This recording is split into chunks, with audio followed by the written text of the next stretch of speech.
तो जैसा कि लास्ट वाले एपिसोड में हम लोगों ने देख लिया था कि जिन्वू एक नए डंजन के अंदर जाता है जो कि बाहर से नॉर्मल दिखता है। जिन्वू के अंदर जाते ही वो पूरा रेड गेट हो जाता है जहाँ पे जिन्वू वहाँ पर जितने भी मॉन्स्टर्स लड़ने के लिए आता है शैडो आर्मी की मदद से उन सभी को खत्म कर देता है। इस एपिसोड की शुरुआत में हम लोग एक इंसान को देखते हैं जो कि डंजन के अंदर आया हुआ था। वहाँ पर वो किसी को देखकर काफी ज्यादा हैरान हो जाता है। वो उससे पूछता है कि आखिरकार तुम हो कौन, जिस पर वो बंदा उसको रिप्लाई देते हुए कहता है कि क्या मैं फिर से यहाँ पर आ गया। उस ब्रिलियंट लाइट की फ्रेगमेंट यहीं से आ रही थी। तभी वहाँ पर कोई और भी आता है। इन लोगों के बीच में यहाँ पर बातचीत होती है और जो बंदा उस डंजन के अंदर आया हुआ था वो इन दोनों की बातचीत सुन रहा होता है बट उसको कुछ भी समझ में नहीं आ रहा होता है। ये लोग यहाँ पास में बात कर रहे होते हैं उस जगह के बारे में जो कि ईस्ट में है और उस जगह पर मोनार्च ऑफ शैडो रहता है। ये लोग आपस में यही बातचीत कर रहे होते हैं। तभी वहाँ पर कोई और भी आता है। सो इसने जिन्वू की तरह कपड़े पहन रखे थे लेकिन ये क्लियर नहीं था कि ये जिन्वू ही है और देखने में भी जिन्वू नहीं लग रहा था। अब पता नहीं कौन है ये, हम लोग बाद में देखेंगे। जहाँ तक मेरे को लग रहा है जिन्वू के फादर है शायद, अब वो मेरे को कंफर्म नहीं है। वो बंदा इन दोनों से कहता है कि क्या तुम ईस्ट में उसी जगह की बात कर रहे हो, क्या तुम साउथ कोरिया की बात कर रहे हो। जिस पर वो कहता है तुम कौन हो, अगर तुम हमको पकड़ सकते हो तो कोशिश कर लो। और फिर जो व्हाइट आदमी होता है वो वहाँ से जाने लगता है अपने अपने टेलीपोर्टेशन मैजिक का इस्तेमाल करके। तभी वो बंदा जो कि जिन्वू की तरह लग रहा होता है वो उनसे कहता है कि तुम उतने तेज नहीं हो और उनके ऊपर अटैक करता है काफी ज्यादा तेजी से। और फिर इन दोनों के बीच में यहाँ पर एक फाइट होती है और ये बहुत बड़ा धमाका होता है। इसी सीन के साथ ये सीन कट होता है। इसके बाद हम लोग उसी जगह को देखते हैं जहाँ पर हाईवे के बीच में गेट अपीयर हुआ था। वो गेट अभी भी रेड था और सभी लोग वहाँ पर सुरक्षा कर रहे थे। हम लोग गेट के अंदर देखते हैं तो वहाँ का जो बॉस मॉन्स्टर होता है वो जिन्वू से कहता है कि आखिरकार किस बास्टर्ड ने सब कुछ किया है, मैं उन सभी को मार दूंगा। तभी वो जिन्वू को देखता है, वो कहता है वो जिन्वू से कहता है कि मेरे जो लोग हैं वो इस एरिया में छुपे हुए हैं तो सभी लोग बाहर आ जाओ, जल्दी करो। और ऐसा बोलता है लेकिन कोई भी बाहर नहीं आता है। अब वो भी काफी ज्यादा हैरान होता है कि मेरे बोलने पे मेरे लोग बाहर क्यों नहीं आए। जिन्वू से कहता है कि तुम काफी फनी हो, बाहर आ जाओ। और जिन्वू को ऐसा बोलते हैं उसके शैडो सोल्जर्स जितने भी मॉन्स्टर्स छुपे हुए होते हैं उनको मार मूर कर बाहर ला रहे होते हैं और उसने जितने भी छुपे वहाँ पे मॉन्स्टर्स होते हैं उनके शैडो सोल्जर ने सबको खत्म कर दिया होता है। जिन्वू कहता है लगता है अब कोई बचा नहीं है। अब ये देख कर वो जो मॉन्स्टर होता है वो काफी ज्यादा हैरान होता है। वो कहता है कैसे कैसे इसने मेरे सभी लोगों को मार दिया। और वो अपने लोगों की मरी हुई बॉडी को हाथ में लेते हुए कहता है कि नहीं, और जिन्वू के ऊपर चिल्लाते हुए कहता है कि तू बास्टर्ड बचेगा नहीं। फिर जिन्वू अपने शैडो सोल्जर से बोलता है कि चलो शुरू करते हैं। और ऐसा कहते हैं जिन्वू के जो शैडो सोल्जर होते हैं, बेरू होता है, सभी के सभी बाकी जो मॉन्स्टर्स होते हैं उन सभी लोगों के ऊपर अटैक कर देते हैं। जो भी बचे हुए मॉन्स्टर्स होते हैं इन लोगों के बीच में यहाँ पे बहुत तगड़ी एक फाइट होती है। जिन्वू बस आराम से चल रहा होता है। जितने भी मॉन्स्टर जिन्वू पर अटैक करने के लिए आ रहे होते हैं उससे पहले ही जिन्वू को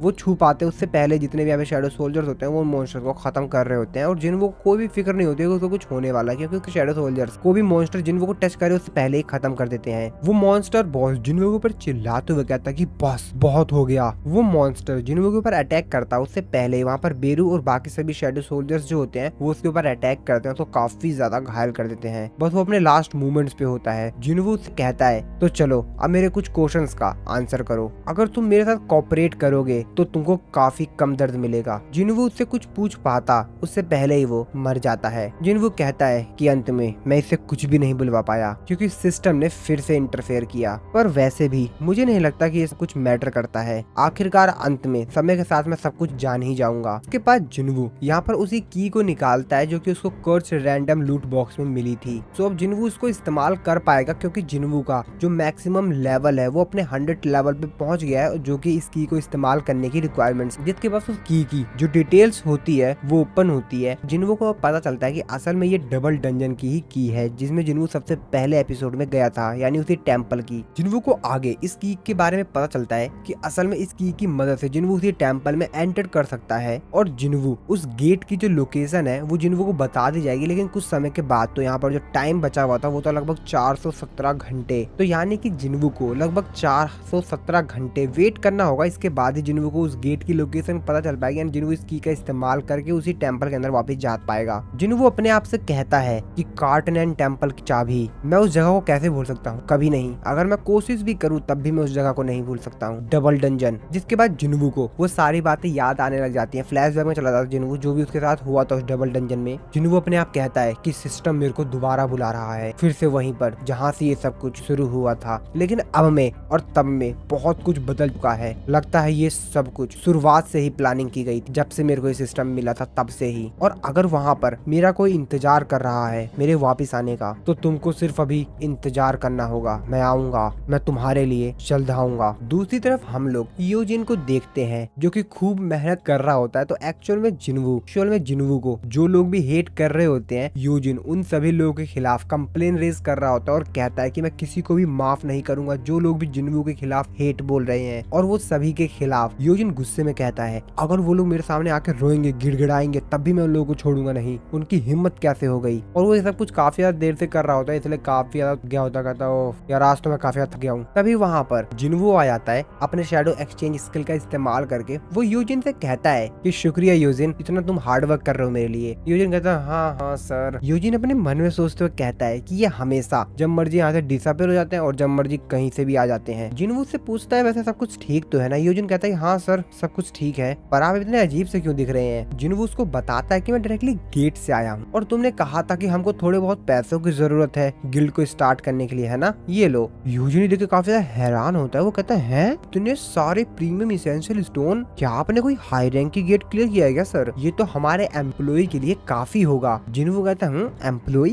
यूजिन उसे कहता है कि हाँ सर मैंने आपको बताया तो था ना, क्या आपको याद नहीं है? हम लोग को एक और मेंबर की जरूरत है। जिन्वू कहता है अच्छा हाँ तुमने कहा था कि लगभग हमको 3 लोगों की जरूरत है, एक गिल्ड मास्टर, एक वाइस गिल्ड मास्टर और एक एक्स्ट्रा मेंबर। जिन्वू कहता है ये बात तो है, चलो ठीक है। और कुछ इम्पोर्टेंट चीज जो कि तुम मेरे को बताना चाहोगे? यूजिन से कहते हैं हाँ सर एक और इम्पोर्टेंट चीज है, काफी ज्यादा अर्जेंट। जिन्वू कहता है क्या है? यूजिन उसको बताता है कि हमारे गिल्ड का नाम, हमको अपने गिल्ड का कोई नाम रखना होगा। जिन्वू कहता है ये भी इम्पोर्टेंट था क्या? मुझे लगा इम्पोर्टेंट नहीं होगा। यूजिन उसके ऊपर चिल्लाते हुए कहता नहीं सर ये तो हमारे लिए बहुत ज्यादा इम्पोर्टेंट है सर। उसके बाद यूजिन जिन्वू को बताता है कि वैसे सर पहले मैंने सांग यो गिल्ड सोचा था, हम दोनों के जो लास्ट नेम है उसको हम लोग मिला लेंगे, लेकिन ये उतना जचा नहीं। वैसे हाँ यो सांग गिल्ड भी, ये भी काफी अच्छा है, लेकिन सर मैं आपका नाम अपने नाम से आगे कैसे रख सकता हूँ? इसके बाद यूजिन उसको काफी सारे और भी कॉम्बिनेशन बताता है। तभी जिन्वू उससे बोलता है कि वैसे सोलो प्लेयर गिल्ड कैसा रहेगा? ये बात सुनने के बाद यूजिन कहता है क्या? जिन्वू से कहता है कि बेसिकली ये सब कुछ सोलो हंटिंग से स्टार्ट हुआ था ना। यूजिन अपने मन में सोचते हुए कहता है इन्हें क्या लग रहा है, ये कोई जोक है? मुझे हमेशा से लगता था कि ये हर चीज में बेहतर है, पर ऐसा नहीं है। हाँ वैसे भी ये भी इंसान है, ये भी हमारे तरह सोचते हैं। तभी गेट पर कोई आता है, वो गेट खटखटाता है। यूजिन कहता है अब कौन है? और जैसे यूजिन बाहर जाता है तभी जो बाहर आया हुआ होता है वो यूजिन से बोलता है क्या ये मिस्टर सांग जिन्वू का ही ऑफिस है? तभी यूजिन से बोलता है कि हाँ लेकिन आप कौन? और तभी वो देख के काफी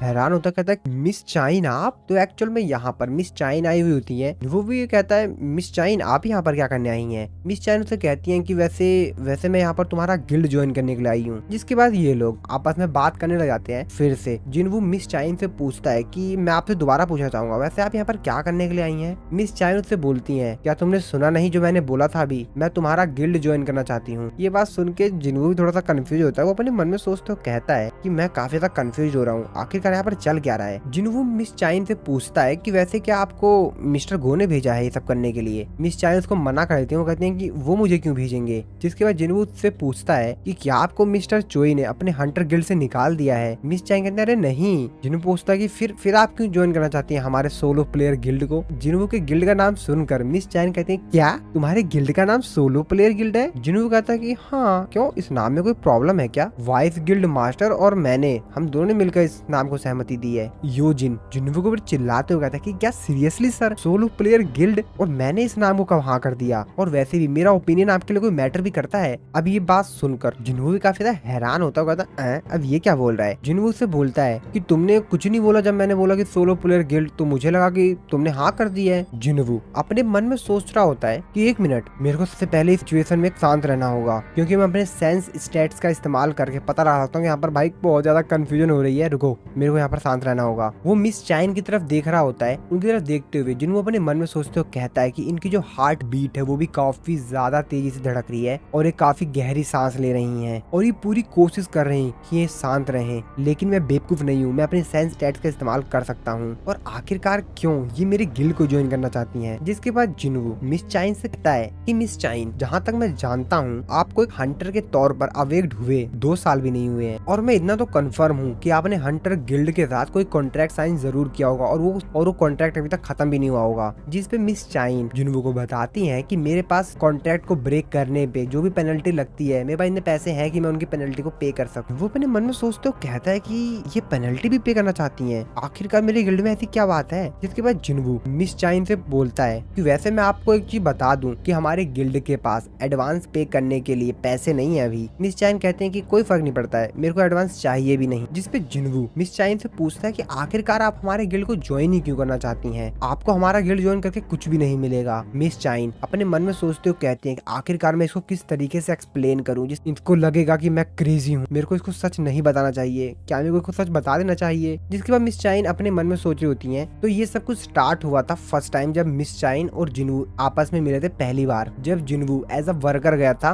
डंजन के अंदर। तब मिस चाइन को जिनवू के अंदर से काफी अलग ही स्मेल आई थी, और इस वजह से मिस चाइन ने उसके ऊपर शक भी किया था, और उसके बारे में काफी सब कुछ बहुत सारी इन्फॉर्मेशन जो भी थी वो सब कुछ निकलवाया था। और फिर उनको धीरे धीरे कर जिनवू के ऊपर शक भी होने लग गया था। फिर मिस चाइन ने काफी रिसर्च किया था जिनवू के बारे में, और फिर उनको ये भी न्यूज मिल गई थी कि वो एस रैंक का हंटर वगैरह बन गया है, और भी इसी तरीके से पूरी स्टोरी चलती है। और फिर उसके बाद जेजू आइलैंड की रेड पर जब ये सभी लोग घायल हो गए तो वहाँ पर जिनवू उनको बचाने के लिए आया था, और मिस चाइन भी लगभग मरते मरते ही बची थी। वो पूरी तरीके से मरी गई थी एक तरह से, लेकिन फिर भी वो फाइनली बच गई थी जिनवू की वजह से ही। और जब मिस चाइन को होश आता है तो मिस्टर गो से पूछती हैं कि मेरे को किसने बचाया, क्या वहाँ पर जिनवू आया था। मिस्टर गो कहते हैं कि हाँ। और यही सब इंसिडेंट होने के बाद मिस चाइन जिनवू के काफी ज्यादा करीब काम करना चाहते हैं ताकि वो जिनवू के बारे में और भी बहुत कुछ जान सके। मिस चाइन अपने मन में सोच रही होती हैं कि मैं चाहती हूँ तुम मेरे साथ रहो मेरे आखिरी सांस तक। अरे नहीं, ये मैं क्या सोच रही हूँ। और मिस चाइन काफी ज्यादा शर्माने लगती हैं। अब मुझे नहीं पता भाई यहाँ पर क्या सिचुएशन है, बट बहुत ज्यादा शर्माने लगती हैं। अब जिनवू भी उनकी तरफ देख रहा होता, कहता है यार ये क्या चल रहा है, ये इतनी ज्यादा क्यों शर्मा रही है, इनका पूरा शरीर इनका पूरा चेहरा लाल क्यों हो गया है, आखिरकार मेरे से कुछ बोल क्यों नहीं रही है, ये जरूर कुछ ना कुछ छुपा रही है। मिस चाइन पूरी कोशिश कर रही होती है कि जिनवू को उनके ऊपर शक ना हो, लेकिन भाई जिनवू है यार। जिनवू अपने मन में सोचते हुए कहता है क्या मुझे नहीं पता कि ये क्या सोच रही हैं, लेकिन ये जो कुछ भी सोच रही हैं इस चीज के बारे में इन्होंने काफी लंबे समय से पहले ही प्लान कर रखा था। जिनवू मिस चाइन से कहता है कि क्या आप मेरे क्वेश्चन का जवाब नहीं देना चाहती हैं। तभी मिस चाइन जिनवू से बोलती है कि मैं चाहती हूँ, मैं एक कंफर्टेबल लाइफ जीना चाहती हूँ, क्या है ये गलत है। जिनवू कहता है नहीं। तभी योजिन जिनवू के करीब आता है, उसके कान में फुसफुसाते कहता है अरे सर, लगता है हंटर गिल्ड वाले इनसे काफी ज्यादा काम करवाते हैं। ये बात सुनने के बाद जिनवू भी अपने मन में सोच रहा होता है कि वैसे हाँ यार, मिस चाइन अभी 22 या 23 साल की होंगी और ये इतनी जल्दी एक एस रैंक की हंटर बन गई, तो इनके ऊपर काफी ज्यादा बर्डन आ गया होगा। और हाँ, अभी जल्दी में तो जेजू आइलैंड रेड में ये काफी ज्यादा इंजर्ड भी हो गई थी। मेरे को इनके बारे में बहुत ज्यादा बुरा लग रहा है। लेकिन इसके बाद जिनवू मिस चाइन से कहता है कि असल में हमारे गिल्ड को ज्वाइन करने के लिए आपको एक एंट्रेंस टेस्ट भी देना होगा। तभी मिस चाइन कहती है क्या, लेकिन रिक्रूटमेंट पोस्टिंग में तो ऐसा कुछ भी नहीं बताया गया था। तभी जिनवू योजिन की तरफ देखते हुए कहता है कि हमारी ये नई रेगुलेशन है, तो मुझे लगता है कि हमारा जो वाइस गिल्ड मास्टर है उसने कोई मिस्टेक कर दी है। और वो योजिन की तरफ देखता है, वो योजिन से कहता है हमारे गेस्ट के लिए कुछ खाने पीने के लिए लाओ। योजिन कहता है हाँ हाँ बिल्कुल सर। जिसके बाद मिस चाइन जिनवू से बोलती है कि वैसे किस प्रकार का टेस्ट होगा। जिनवू अपने मन में सोचता है क्या ये इतनी जल्दी तैयार हो गई, सीरियसली, चलो कोई नहीं। जिसके बाद जिनवू उनको बताता है आपको मेरे एक समन बीस्ट को हराना होगा। मिस चाइन बोलती हैं बस इतनी सी बात, लगता है आप मेरे को अंडर एस्टिमेट कर रहे हैं मिस्टर जिनवू, तो बताइए मेरे को किससे लड़ना होगा। जिनवू उनसे कहता है कि मैं कोशिश करूंगा कि मैं आपको सबसे स्ट्रॉन्गेस्ट दूं, सिर्फ आपके लिए। मिस चाइन भी कहती है हाँ ठीक है।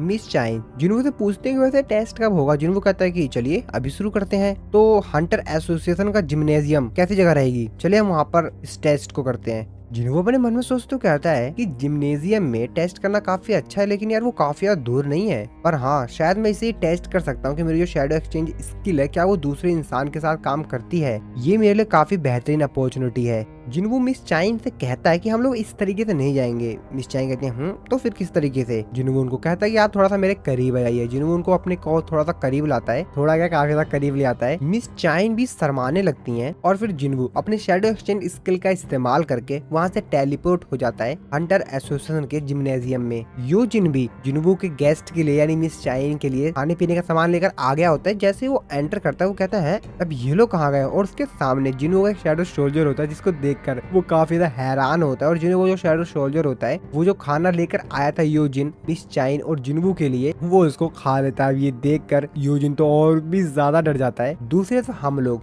जिम्नेजियम का सीन देखते हैं जहाँ पर जिन्वू मिस चाइन को लेकर टेलीपोर्ट हो गया था। जिन्वू कहता है कि हम लोग यहाँ पर प्रैक्टिस करेंगे। मिस चाइन देखे काफी ज्यादा हैरान होते हैं किस तरीके से वो लोग इतनी जल्दी इस जगह पर आ गए। वो कहती है कि कैसे। जिन्वू अपने मन में सोचते तो कहता है कि मैं जानता था शैडो एक्सचेंज स्किल एक गेट की तरह काम करता है। मैं इसका इस्तेमाल करके एक दूसरे इंसान को अपने साथ ट्रेवल करवा सकता हूँ। इसका मतलब ये है कि मैं अपने साथ किसी और को भी एक जगह से दूसरी जगह टेलीपोर्ट करवा सकता हूँ। लेकिन हाँ, मेरे शैडो सोल्जर को भी उस जगह पर होना होगा। 3 घंटे तक वेट भी तो करना पड़ेगा ना, तो मेरे पास 3 घंटे हैं। चलो मैं इनका यहाँ पर टेस्ट ले लेता हूँ। शायद मैं इस स्किल का इस्तेमाल करके वर्ल्ड के दूसरी साइड भी ट्रेवल कर सकता हूँ। ये तो देखने वाली बात होगी। जिसके बाद जिन्वू मिस चाइन से कहता है कि चलिए शुरू करते हैं। मिस चाइन तो अभी भी हैरान होती है कि किस तरीके से जगह पर इतनी जल्दी आ गई। जिसके बाद मिस चाइन जिन्वू से कहती है कि मेरे को जस्ट अभी याद आया है, मैं अपने साथ कोई वीपन नहीं लेकर आई हूँ। जिन्वू कहता है ओह, तो आपका मतलब उस पिकैक्स से है। ये बात सुनने के बाद मिस चाइन काफी ज्यादा हैरान होते हैं। कहते हैं क्या?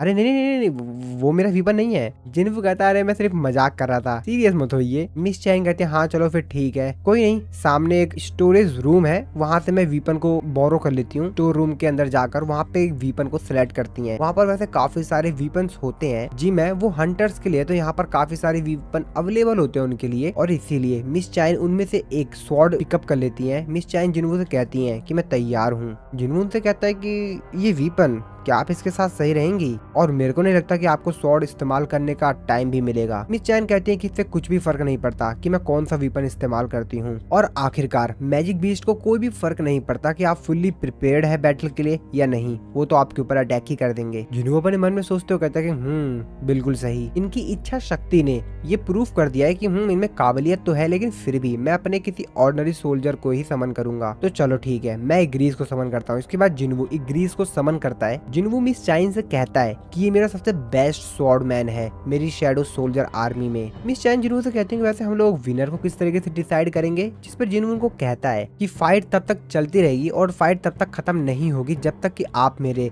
समरन बीस्ट को पूरी तरीके से डिस्ट्रॉय नहीं कर देती हैं या आप खुद ही सरेंडर नहीं कर देती हैं। जिन्वू अपने मन में सोचते हो कहता है कि वैसे मैंने इनको कहा है कि मैंने सबसे अपने स्ट्रॉन्गेस्ट सोल्जर को समन किया है, लेकिन अगर मैंने बेरू को समन कर लिया होता तब तो इनके लिए काफी ज्यादा मुश्किल हो जाती। चलो मुझे लगता है कि अब शुरू करना चाहिए। जिसके बाद जिन्वू मिस चाइन से कहता है कि चलो शुरू करते हैं। मिस चाइन भी रेडी होती हैं। जिन्वू मिस चाइन से कहता है कि आप थोड़े समय के लिए उधर मुड़ जाएंगी, और फिर वो इग्रीस को अपने इन्वेंटरी में से निकाल के एक स्वॉर्ड देता है और उसे कहता है कि तुम इसका इस्तेमाल करो। फिर जिन्वू मिस चाइन से कहता है कि चलो ठीक है, टेस्ट को शुरू करते हैं। मिस चाइन भी रेडी हो जाती हैं और फिर इग्रीस और मिस चाइन के बीच में फाइट स्टार्ट होती है। जिन्वू अपने मन में सोचता कहता है जितना मैंने एक्सपेक्ट किया था ये तो उससे भी फास्ट है। अगर कोई ऑर्डिनरी इंसान हो तो वो तो मारा जाएगा अगर इग्रीस ने अपनी ताकत दिखा दी तो। चलो देखते हैं। हंटर एसोसिएशन में हम लोग मिस्टर गो को देखते हैं जो कि अपना काम कर रहे थे, तभी उनको कुछ सुनाई देता है। वो अपनी खिड़की से देखते हैं तो उनको जिम्नेजियम का लाइट जलती दिखाई देती है। वो कहते हैं जहाँ तक मेरे को याद है जिम्नेजियम को किसी ने आज के लिए रिजर्व नहीं कर रखा था। जिसके बाद वो फोन लगा के अपने एक असिस्टेंट से बोलते हैं कि जिम्नेजियम के अंदर की इंटरनल जो सीसीटीवी है उसका मेरे को एक्सेस दो। मिस्टर गो जब देखते हैं तो कहते हैं क्या, वैसे ये दोनों यहाँ पर कब आ गए? और फिर मिस्टर गो को याद आता है ओ तो ये बात है। तो यहाँ पर उनको याद आता है कि जरूर जब मैंने मिस चाइन को बताया कि वहाँ पर जिन्वू इन लोगों की मदद करने के लिए आया था तो जरूर मिस चाइन उनसे इम्प्रेस हुई होंगी। चलो कोई नहीं। जिसके बाद मिस्टर को अपने असिस्टेंट से कहते हैं कि मैं माफी चाहूंगा, लेकिन क्या तुम सिक्योरिटी कैमरास को जिम्नेजियम के अंदर जो उनको बंद कर दोगे? जिस पर वो कहता है कि लेकिन सर, मिस्टर को उससे कहते हैं आज इंस्पेक्शन डे है और इसीलिए उसको बंद कर दो। जिस पर वो कहता है ठीक है सर। फिर से हम लोग जिम्नेजियम के अंदर का सीन देखते हैं। मिस चाइन ने इग्रीस के ऊपर अटैक करके उसको थोड़ा सा घायल कर दिया होता है। मिस चाइन जिन्वू से कहती है कि तुमने कहा था कि तुम्हारा चौथा स्ट्रॉन्गेस्ट सोल्जर है, तो क्या तुम बाकियों को यहाँ पर समन करोगे? जिन्वू कहता है लेकिन आप घायल हो सकती हैं। मिस चाइन कहती है कि मेरे को उससे कोई फर्क नहीं पड़ता है, आखिरकार मैं भी तो देखूं। जिन्वू कहता है कि आप जानती हैं। मिस चाइन उसको बताते हैं कि हाँ मैंने उस बीस्ट को देखा था, ऑल्सो मैंने उसको फुटेज में भी देखा था। जिन्वू कहता है कि ठीक है, और फिर जिन्वू अपने सबसे ज्यादा पावरफुल शैडो सोल्जर बेरू को समन करता है, जिसको देखकर मिस चाइन की पसीने छूट जाते हैं। वो भी थोड़ा बहुत डर तो रही थी, क्योंकि भाई जब बेरू आता है ना सामने, तो उसकी जो माना इमिट हो रही होती है उसके शरीर में से, उसको देख कर ही सामने वाला समझ जाता है कि भाई ये कितना ज्यादा ताकतवर है। जिसके बाद जिन्वू मिस चाइन से कहता है कि वैसे मैं आपसे एक और बार पूछ लेता हूँ, क्या आप इससे लड़ेंगी? जो कि बेरू को समन कर लेता है। जिन्वू अपने मन में सोच रहा होता है कि वैसे जब मैं किसी चीज को शैडो सोल्जर में कन्वर्ट कर देता हूँ, तो जब वो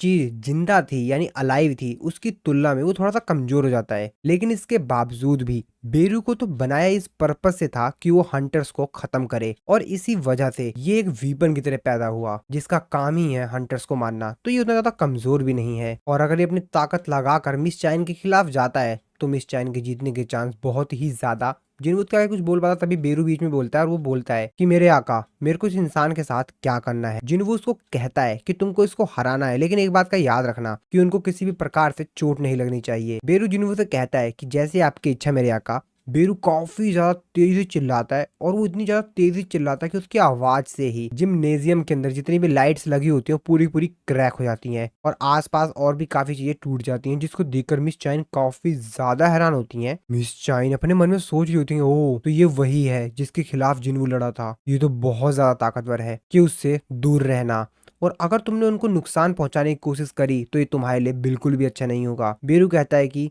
जैसी आपकी इच्छा मेरे आका। मिस चाइन अपने मन में सोच रही होती है कि अब मेरी बारी है, मेरे को अपनी आंखें खुली रखनी चाहिए, और ऐसा वो सोच रही होती है उससे पहले ही बेरू काफी ज्यादा तेजी से मिस चाइन के पीछे आता है। मिस चाइन अपनी स्वॉर्ड लेती हैं और उसके ऊपर अटैक करती हैं, लेकिन बेरू उनके अटैक को रोक लेता है, जिसको देखकर मिस चाइन काफी ज्यादा हैरान होती है। बेरू कहता है, बेरू अपने मन में सोच रहा होता है कि मेरे आका ने यानी कि मेरे किंग ने मेरे को एक कमांड दिया था कि तुम्हें इसको हराना है बिना इसको नुकसान पहुंचाए। तो असल में मेरे को इसको ये दिखाना है कि आखिरकार मैं कितना ज्यादा ताकतवर हूँ, और इसको हराना भी है बिना इसको नुकसान पहुंचाए। ये तो बहुत ही सिंपल टास्क है ना। मिस चाइन उससे तलवार छुड़ाते हैं और फिर से उसके ऊपर काफी ज्यादा तेजी से अटैक करती हैं, लेकिन फिर से वो डॉज कर लेता है। मिस चाइन अपने मन में सोच रही होती हैं कि अभी तक मैंने हार नहीं माना है, और वो काफी ज्यादा तेजी से बेरू के ऊपर अटैक करती हैं। वो हर तरफ से उसके ऊपर अटैक करती हैं, लेकिन बेरू उनके सारे अटैक से बच रहा होता है। मिस चाइन अपने मन में सोचते हुए कहती हैं कि कैसे, ऐसा तो हो ही नहीं सकता, ये मेरे सारे अटैक्स को डॉज किस प्रकार से कर ले रहा है, ये मेरे से काफी ज्यादा दूर है और ये अपने पैरों को हिला तक नहीं रहा है, और इसके बावजूद भी मेरे सारे अटैक्स को डॉज कर ले रहा है। तभी बेरू मिस चाइन के पास आता है और ये बहुत तेजी चिल्लाता है,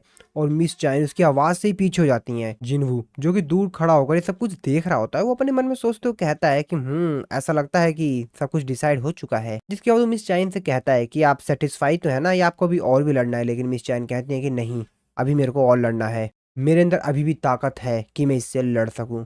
जिन्हों अपने मन में सोचते हुए कहता है, क्या आखिरकार ये सोच क्या रही हैं? मुझे नहीं पता कि ये क्या सोच रही हैं, और वैसे भी लड़ने की सोच ही क्यों रही हैं, बल्कि इनको तो ये रियलाइज हो चुका है कि इनके और बेरू के बीच में कितना बड़ा स्ट्रेंथ का डिफरेंस है। लेकिन फिर भी बेरू मेरे जो अदर शैडो सोल्जर्स हैं उनसे काफी ज्यादा अलग है, क्योंकि इसके पास इंटेलिजेंस है, ये अपने दिमाग का इस्तेमाल कर सकता है, लेकिन ये किलिंग मशीन भी है। लेकिन इसके बावजूद भी इसने अपन ऊपर कंट्रोल किया, और वो उनको खत्म करने की कोशिश नहीं कर रहा है, क्योंकि इसका जो मेन लक्ष्य है वो तो खून का प्यासा है। ये सामने वाले तो उसका काम है निपटाना, लेकिन ये फिर भी कंट्रोल कर रहा है और मिस चाइन को ज्यादा नुकसान नहीं पहुंचा रहा है। अब मुझे नहीं मालूम ये ऐसा क्यों कर रही है, शायद इनके पास इनका खुद का रीजन हो, लेकिन मैं आशा करता हूँ कि कोई गलत कदम ना उठा ले। मिस चाइन पता नहीं अपने दिमाग में क्या सोच रही होती हैं, और वो बेरू की तरफ ही देख रही होती हैं। तभी बेरू को एक इंस्टिक्चुअल वार्निंग आती है। बेरू मिस चाइन की तरफ देखते हुए कहता है कि तुम्हारी हिम्मत कैसे हुई। बेरू काफी तेजी से मिस चाइन की तरफ जाता है, उनके ऊपर एक अटैक करता है, लेकिन मिस चाइन उसके उस अटैक से बच जाती है। लेकिन बेरू का यह जो अटैक होता है वो काफी ज्यादा पावरफुल होता है, और जमीन में पूरी जमीन ही फट जाती है एक्चुअल में, और पूरी चारों तरफ भाई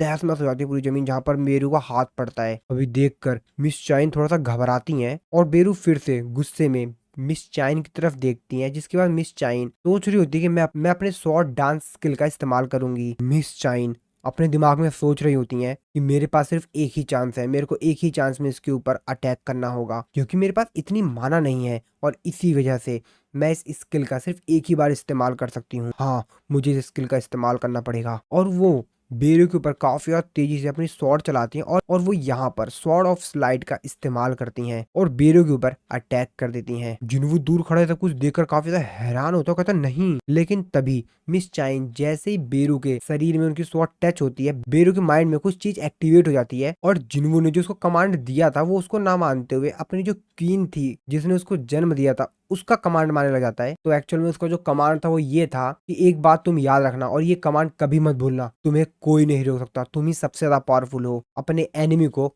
खत्म कर दो और ये जो गर्ल है ये तुम्हारी एनिमी है। और इसीलिए बेरू मिस चाइन के ऊपर काफी ज्यादा तेजी से अटैक करता है, लेकिन जिनवू बेरू के ऊपर चिल्लाता है कि रुको और काफी ज्यादा तेजी से जाता है और बेरू के उस अटैक को रोक लेता है अपने हाथों से और उसको पीछे हटने के लिए कहता है। जिनवू उससे कहता है कि मैं तुमसे कहा था ना कि रुको। जिनवू बेरू के ऊपर गुस्सा होता है, जिसके बाद वो यहाँ पर मिस चाइन से पूछता है कि आप ठीक तो है। मिस चाइन कहती है हाँ मैं ठीक हूँ। बेरू जो कि थोड़ा सा दूर चला गया था, तो यहाँ पर जिनवू ने जब उसको पकड़ा था, उसके अटैक को डॉज किया था, तो उसको थोड़ा सा दूर कर दिया था उसको मिस चाइन से, जो कि जिनवू से माफी मांगता है और उससे कहता है कि मेरे किंग मेरे को माफ कर दीजिए। जिनवू कहता है क्या है ये। जिनवू मिस चाइन से कहता है कि आखिरकार आप अपने आप को इतना ज्यादा पुश क्यों कर रही थी, आपको इतना सब कुछ करने की जरूरत नहीं थी, आपको हमारे गिल्ड को ज्वाइन करने के लिए इतनी ज्यादा कोशिश करने की जरूरत नहीं थी। मिस चाइन जिनवू कुछ भी रिप्लाई नहीं देती है। जिनवू उनसे आगे कहता है कि ये सिर्फ एक टेस्ट ही तो था ना, एक नेमलेस गिल्ड का एक एंट्रेंस टेस्ट, आपको इतना ज्यादा कुछ करने की जरूरत नहीं थी और आपके जैसे हंटर को अपनी लाइफ को इस चीज के लिए रिस्क में नहीं डालना चाहिए और ये उतना ज्यादा कीमती भी नहीं था, तो आखिरकार आपने अपने आप को इतना ज्यादा रिस्क में क्यों डाला। मिस चाइन उसके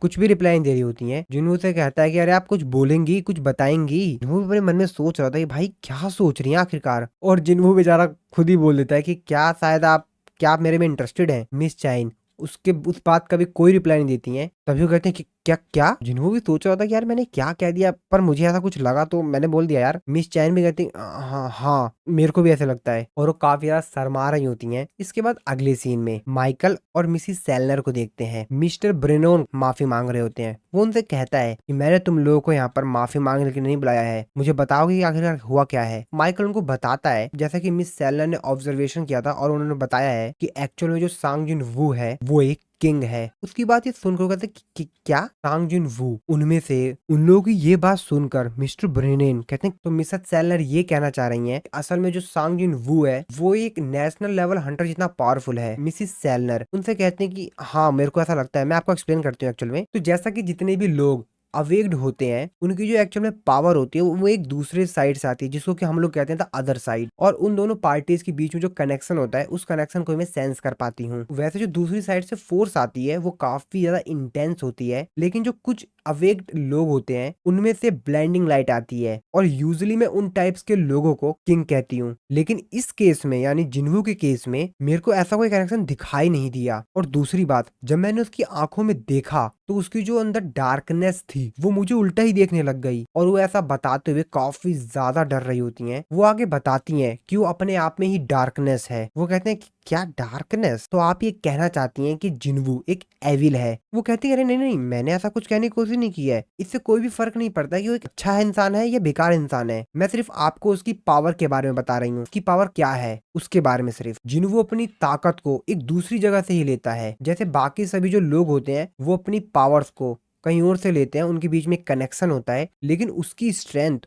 उसकी खुद की ही स्ट्रेंथ है और उसकी स्ट्रेंथ की कोई भी लिमिटेशन नहीं है, यानी उसके पावर की कोई भी सीमा नहीं है, वो जितना चाहे उतना ज्यादा ताकतवर हो सकता है। जिसके बाद वो वहां से उठ के जाने लगते हैं और वो कहते हैं कि ठीक है मिसिस सेलनर, आपने हमें अपना समय दिया, आपका थैंक्स, और फिर अब आप जा सकती हैं। माइकल मिस्टर ब्रेनोन से पूछता है कि वैसे आप कहाँ जा रहे हैं। वो उनसे कहता है कि मैं यहाँ पर बेसमेंट लेवल 24 में जा रहा हूँ, मेरे साथ आओ। और फिर ये दोनों मिलकर बेसमेंट लेवल 24 में जाने लगते हैं। ये लोग जब लिफ्ट में होते हैं तो आपस में बात कर रहे होते हैं। मिस्टर ब्रेनोन माइकल से कहते हैं अगर हम मिसिस सेलनर के एबिलिटीज का इस्तेमाल करके उसको रिक्रूट नहीं कर सकते तो हमको कोई दूसरा तरीका ढूंढना पड़ेगा मिस्टर जिन्वू को रिक्रूट करने का। वैसे क्या तुमको याद है कि पहला एस रैंक का जो गेट था वो कब ओपन हुआ था। और माइकल कहता है कि हाँ बिल्कुल, आखिरकार मैं उस चीज को कैसे भूल सकता हूँ, उसने पूरे वेस्ट एरिया को पूरी तरीके से बर्बाद कर दिया था। अमेरिका ने दुनिया के सबसे ज्यादा ताकतवर हंटर्स को रिक्रूट करने के लिए उनको काफी बड़े बड़े रिवॉर्ड्स देने का वादा किया, और साथ ही में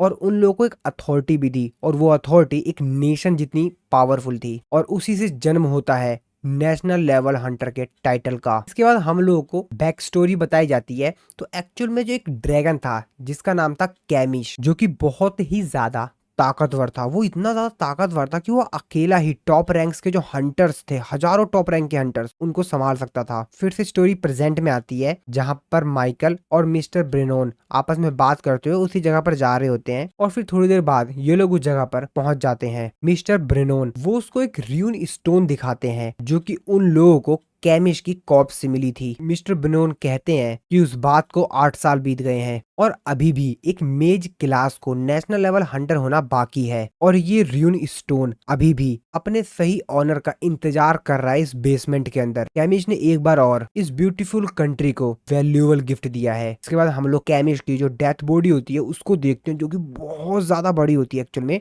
ये लोग तो उसकी बॉडी के सामने बहुत छोटी छोटी चीज दिखाई दे रहे होते हैं, वो बॉडी बहुत बड़ी होती है। इसके बाद दूसरी तरफ हम लोग जिन्वो के घर पे जिन्वो को देखते हैं जो कि वॉशरूम में अपना ही फेस देख रहा होता है शीशे में। वो सोच रहा होता है कि यार जब से मैं रीअवेकिंग हुआ हूँ मैं ये तो मानूंगा कि मैं थोड़ा सा इंच बढ़ गया हूँ और मेरा जो शेप है शरीर का वो भी बेहतर हुआ है, लेकिन क्या मैं सही में इतना सुंदर हूँ? क्योंकि मैं तो एक एवरेज की तरह दिखता हूँ। यार मिस चाइन मुझ जिनको मैं कैसे पसंद आ गया? अब जिनको यहाँ पर ये सोच रहा होता है कि यार मेरी शक्ल तो मेरे को नहीं लगता उतनी अच्छी है, तो मिस चाइन मेरे को पसंद क्यों करती हैं? अब इसे क्या मालूम भाई, कोई और ही बात है। वैसे हाँ, मेरी जो स्किन है फेस की वो काफी ज्यादा क्लियर है। ऐसा शायद इसलिए होगा क्योंकि मेरे पास एक स्किल है जिसकी हेल्प से मेरे शरीर में कहीं भी कोई डिस्ट्रॉय हो जाता है तो मैं उसको तुरंत रिकवर कर सकता हूँ। लेकिन फिर भी यार, जिसके बाद जिन्वू अपनी सिस्टर के पास जाता है, उससे बोलता है कि जिन्हा जिन्हा बोलती है हाँ बोलो। जिन्वू उससे बोलता है कि वैसे तुम मेरे को कितना रेट करना चाहोगी? जिन्हा पूछती है कि किस बेस पर मैं तुमको रेट दूं? जिन्हू बोलता है कि अट्रैक्टिवनेस पर। वो कहते हैं क्या आखिरकार तुमको ऐसा कॉन्फिडेंस कहाँ से मिल गया? जिन्हू उसके पास आता है, उसको पकड़ के उसकी पिटाई करने लग जाता है। उससे कहता है क्या क्या बात कर रही हो तुम? जिन्हों उसको बोलते कि मेरी आंखों में तो तुम्हारी शक्ल एकदम बकवास है, घटिया है। जिन्हों उसको मार रहा होता है, उसे कहता है कि तुम्हारी इतनी हिम्मत कैसे हो गई ऐसे फालतू बोलने की, और तुम्हारा बेकार का ओपिनियन देने के लिए थैंक्स। जिन्हों वो अपनी सिस्टर से कहता है कि ए सुन सुन सुन, पीछे पीछे पीछे रख पैर, नहीं तो पैर टूट जाएगा तेरा। और क्या तुम्हें भूल गई हो क्या, मेरी जो बॉडी है वो एक एस रैंक के हंटर की है। और फिर इन दोनों भाई बहनों यहाँ पर थोड़ी बहुत बहस होती है, जिसके बाद जिन्वू उससे बोलता है कि वैसे मैं तुमको कुछ बता दूं, मैं यहाँ पर एक गिल्ड बनाने की सोच रहा हूँ। उसकी सिस्टर कहते हो तो मतलब तुम बड़े बॉस बन गए हो। जिन्वू उससे बोलता है कि अपने जो गिल्ड है उसका नाम रखा है सोलो प्लेयर गिल्ड। उसकी सिस्टर कहते हैं क्या क्या मजाक चल रहा है क्या? ये क्या मजाक है? और आखिरकार तुमको ऐसा ही नाम क्यों सूझा? जिन्वू उससे बोलता है क्यों, कुछ अजीब नाम है क्या? वो की सिस्टर कहती है अरे बहुत ज्यादा अजीब है, और वैसे भी तुम्हारे पास एक एबिलिटीज है जिसकी मदद से तुम उन डार्क सोल्जर्स को समन कर सकते हो, तो टेक्निकली देखा जाए तो तुम एक सोलो प्लेयर तो नहीं हो। जिन्होंने कहता अच्छा पॉइंट तो है, तो मेरे को उसका क्या नाम रखना चाहिए बताओ? उसकी सिस्टर थोड़ा सोचती हो, कहती वैसे अर्जुन गिल्ड कैसा नाम रहेगा?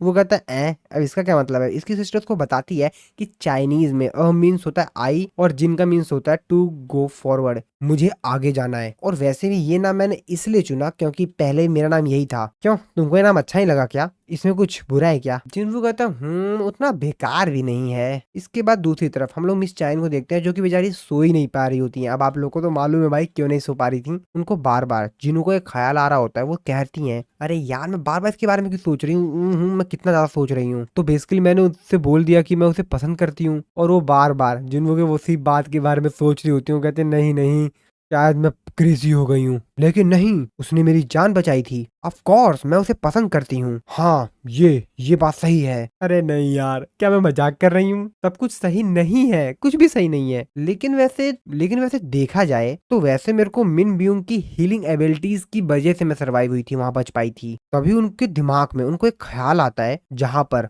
वो मिस्टर ब्यूंग से मिलती हैं। मिस्टर ब्यूंग उससे कह रहे होते हैं कि प्लीज तुम जिन्वू को बता देना कि वो सावधान रहे उन पावर्स से जो उसके अंदर है। तभी मिस चाइन की आंख एकदम से खुलती है। मिस चाइन कहती है कि ये क्या था? मेरे को याद है कि मैंने मिन ब्यूंग को देखा। तो इस एपिसोड की शुरुआत में हम लोग नाइट गिल्ड को देखते हैं। नाइट गिल्ड का जो गिल्ड मास्टर होता है उसके पास उसका असिस्टेंट आता है। वो उसको बताता है कि बॉस कल एक नया गेट अपीयर्ड हुआ है और वो हम लोगों के लिए काफी ज्यादा डिफिकल्ट है, और इसी वजह से हमको उस गेट का एंट्री परमिट नहीं मिला। और हंटर एसोसिएशन के अकॉर्डिंग उस गेट की जो रैंक है वो बहुत ही ज्यादा हाई है। गिल्ड मास्टर उससे कहता है कि क्या वो एस रैंक या उससे ज्यादा है? वो उसको बताता है कि नहीं, लेकिन उन्होंने बताया था कि वो एक टॉप टायर ए रैंक का गेट है। गिल्ड मास्टर कहता है हमारी गर्दन में कितना ज्यादा दर्द हो रहा है, अगर हम लोग केयरफुल नहीं रहे तो हम सभी यहीं पे मारे जाएंगे। जिसपे उसका असिस्टेंट कहता है है कि हम लोगों के पास तो इतनी ज्यादा मैन पावर भी नहीं है कि हम एक स्ट्राइक स्क्वाड बना पाए एक ए रैंक के गेट के लिए भी। लेकिन हम लोग इस कंट्री की जो 5 मेजर गिल्ड्स हैं उनमें से एक गिल्ड है, तो अगर हम लोग इस चीज को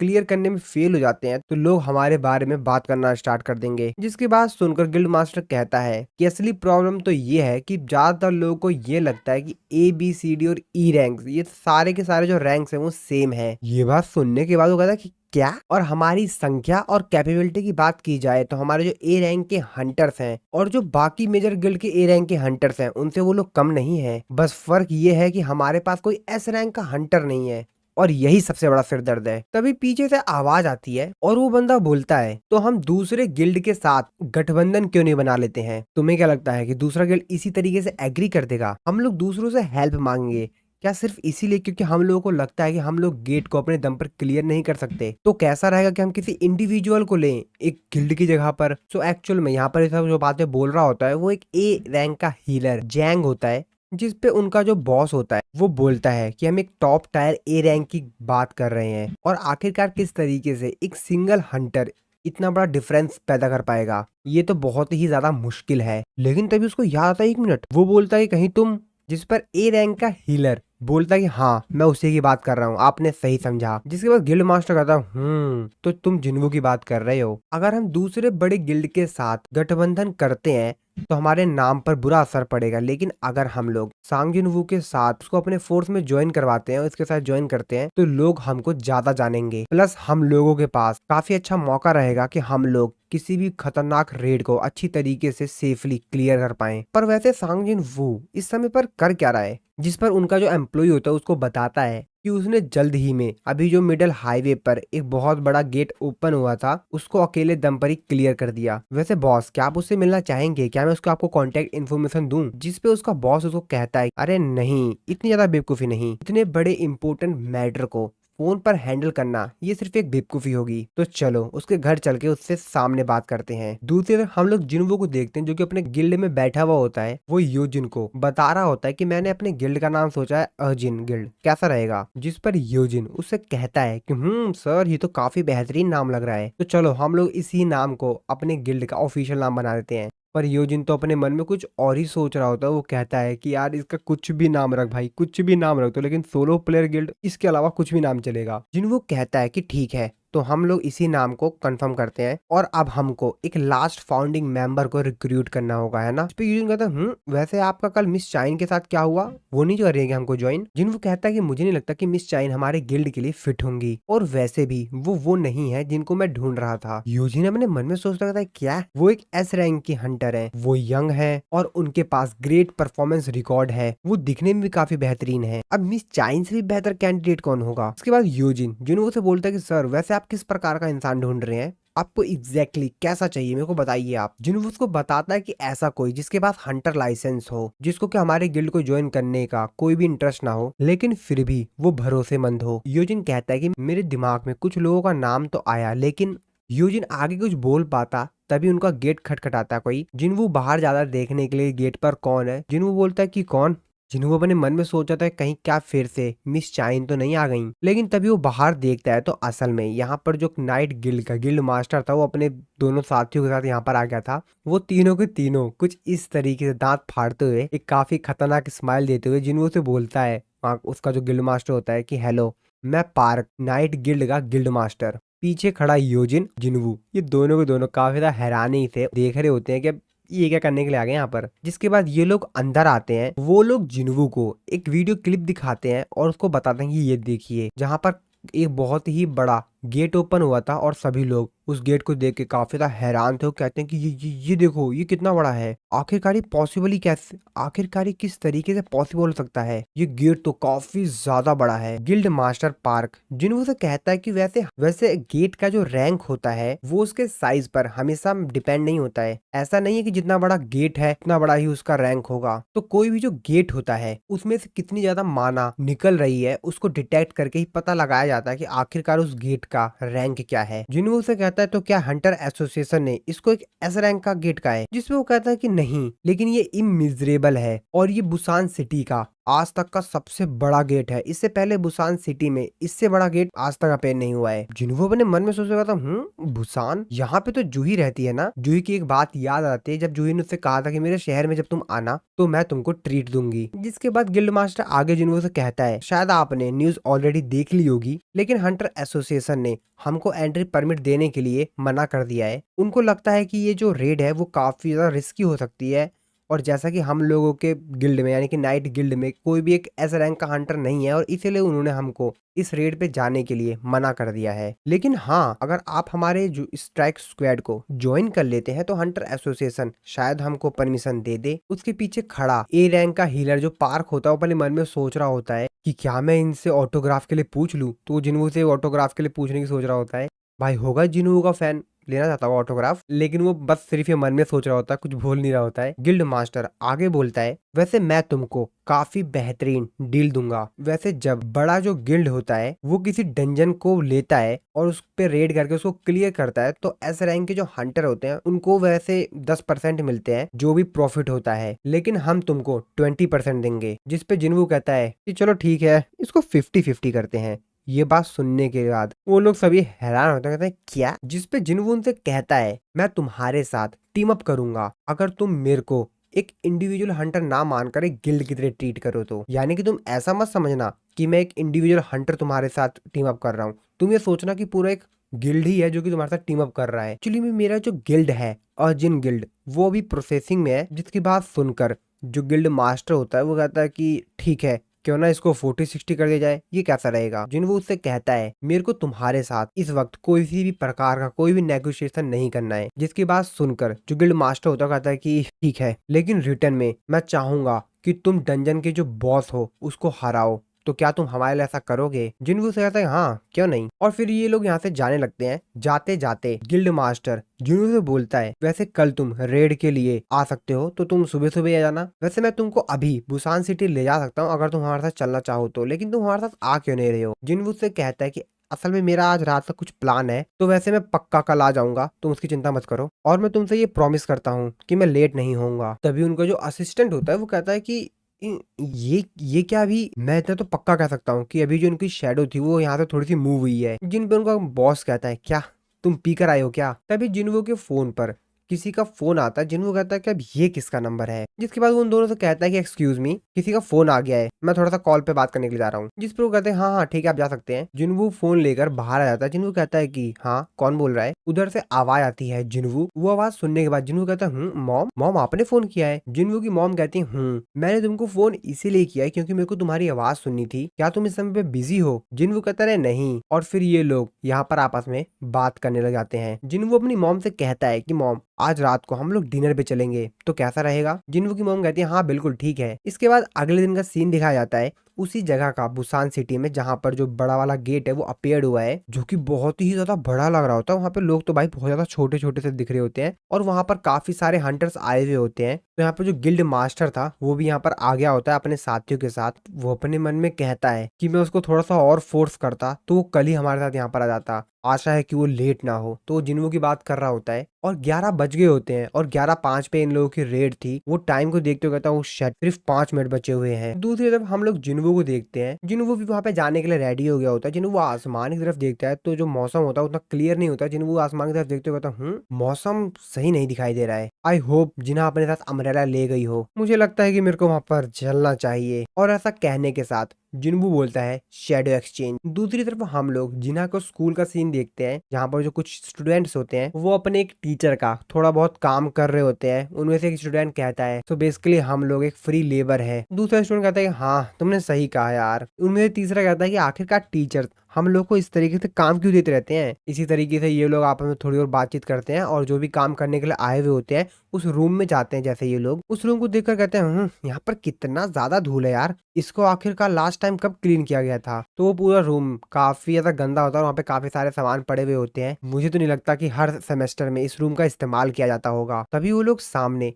एक गेट को देखते हैं। वो कहते हैं अब ये क्या है। कहते हैं क्या ये कोई गेट है। तभी उनमें से जो एक स्टूडेंट होता है वो उन दोनों को कहता है अरे यार तुम लोग इतनी चिंता क्यों कर रहे हो, चिल। तो जो हंटर्स होते हैं वही सिर्फ इस गेट के उस पार जा सकते हैं, और वैसे भी इस गेट की दूसरी साइड कुछ है ही नहीं यार। और वैसे भी इस गेट को ओपन हुए तो लगभग एक हफ्ता हो गया। जिसकी बात सुनकर वो लोग कहते हैं क्या? तभी उनमें से जो एक स्टूडेंट होता है वो कहता है कि नहीं यार, पर वैसे भी ये गेट तो हम लोग को अभी मिला है ना, तो इसका मतलब तो ये है। वो उसके आगे कुछ बोल ही पाता, तभी वो जो गेट होता है वो क्रैक हो जाता है और उसमें से एक मॉन्स्टर का हाथ आता है और जो गेट के नियर में जो एक लड़का खड़ा था वो मॉन्स्टर उसको पूरा पकड़ लेता है। ये देखकर बाकी दो लड़के होते हैं काफी ज्यादा डर जाते हैं और वो लड़का चिल्ला रहा होता है कि मेरे को बचाओ, जल्दी मेरे को बचाओ। लेकिन वो मॉन्स्टर उसको बहुत ही ज्यादा तेजी से अपने हाथ से पूरा पिचका देता है, उसके शरीर से पूरा खून आने लग जाता है। ये देखकर वो दोनों बच्चे काफी ज्यादा डर जाते हैं और वो मॉन्स्टर जिस बच्चे को पकड़ा हुआ होता है उसको पूरा पिचका देता है और खत्म कर देता है। उस मॉन्स्टर के पीछे दो और मॉन्स्टर्स दिखाई देते हैं, बाकी दो बचे हुए बच्चे होते हैं वो मॉन्स्टर उसको भी मार देते हैं।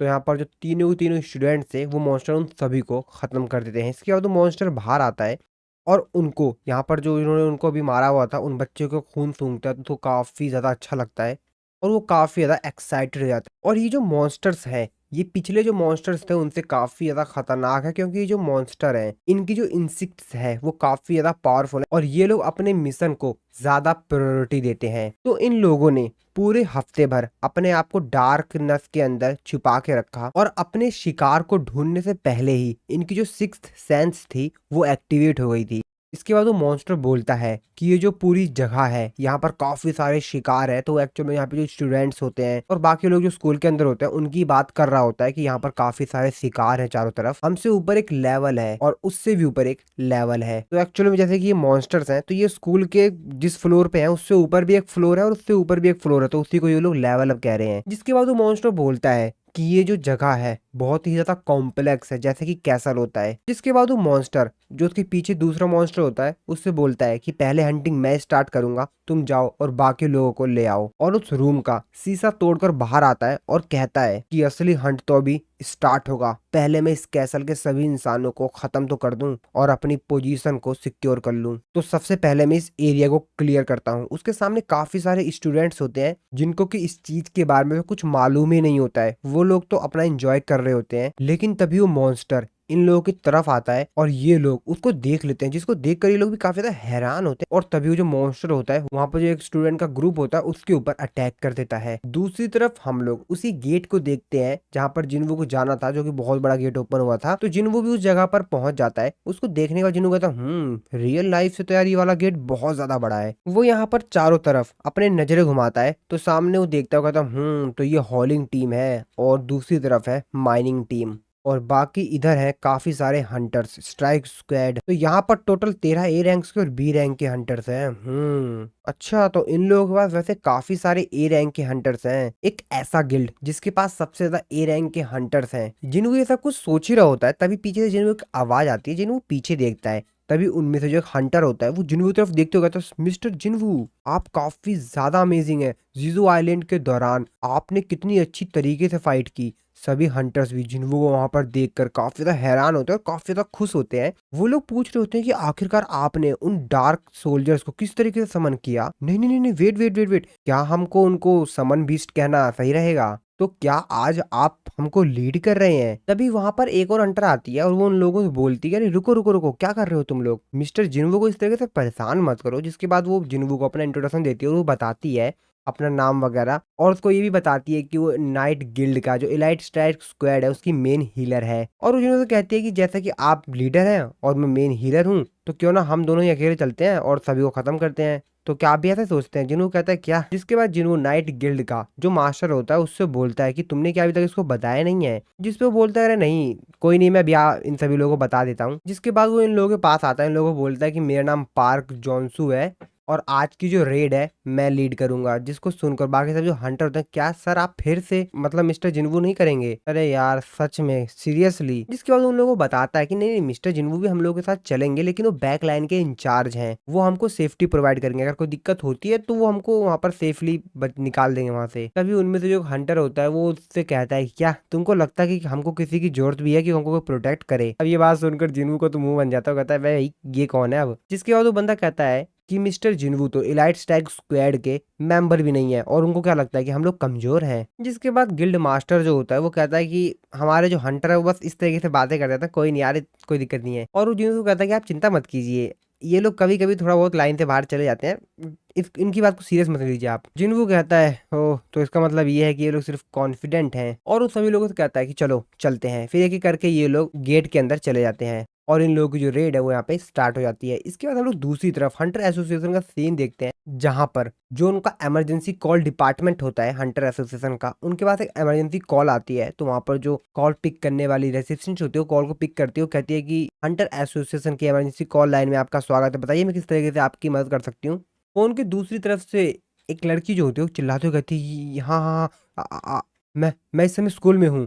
वो कहती है हाँ हाँ तो क्या हुआ। जिसके बाद वो बताती है कि यहाँ पर बाहर काफी सारे मॉन्स्टर्स हैं। वो कहते हैं क्या। वो भी अपने मन में सोच रहे थे कि मॉन्स्टर बाहर, क्या वहां पर कोई डंजन ब्रेक हुआ है।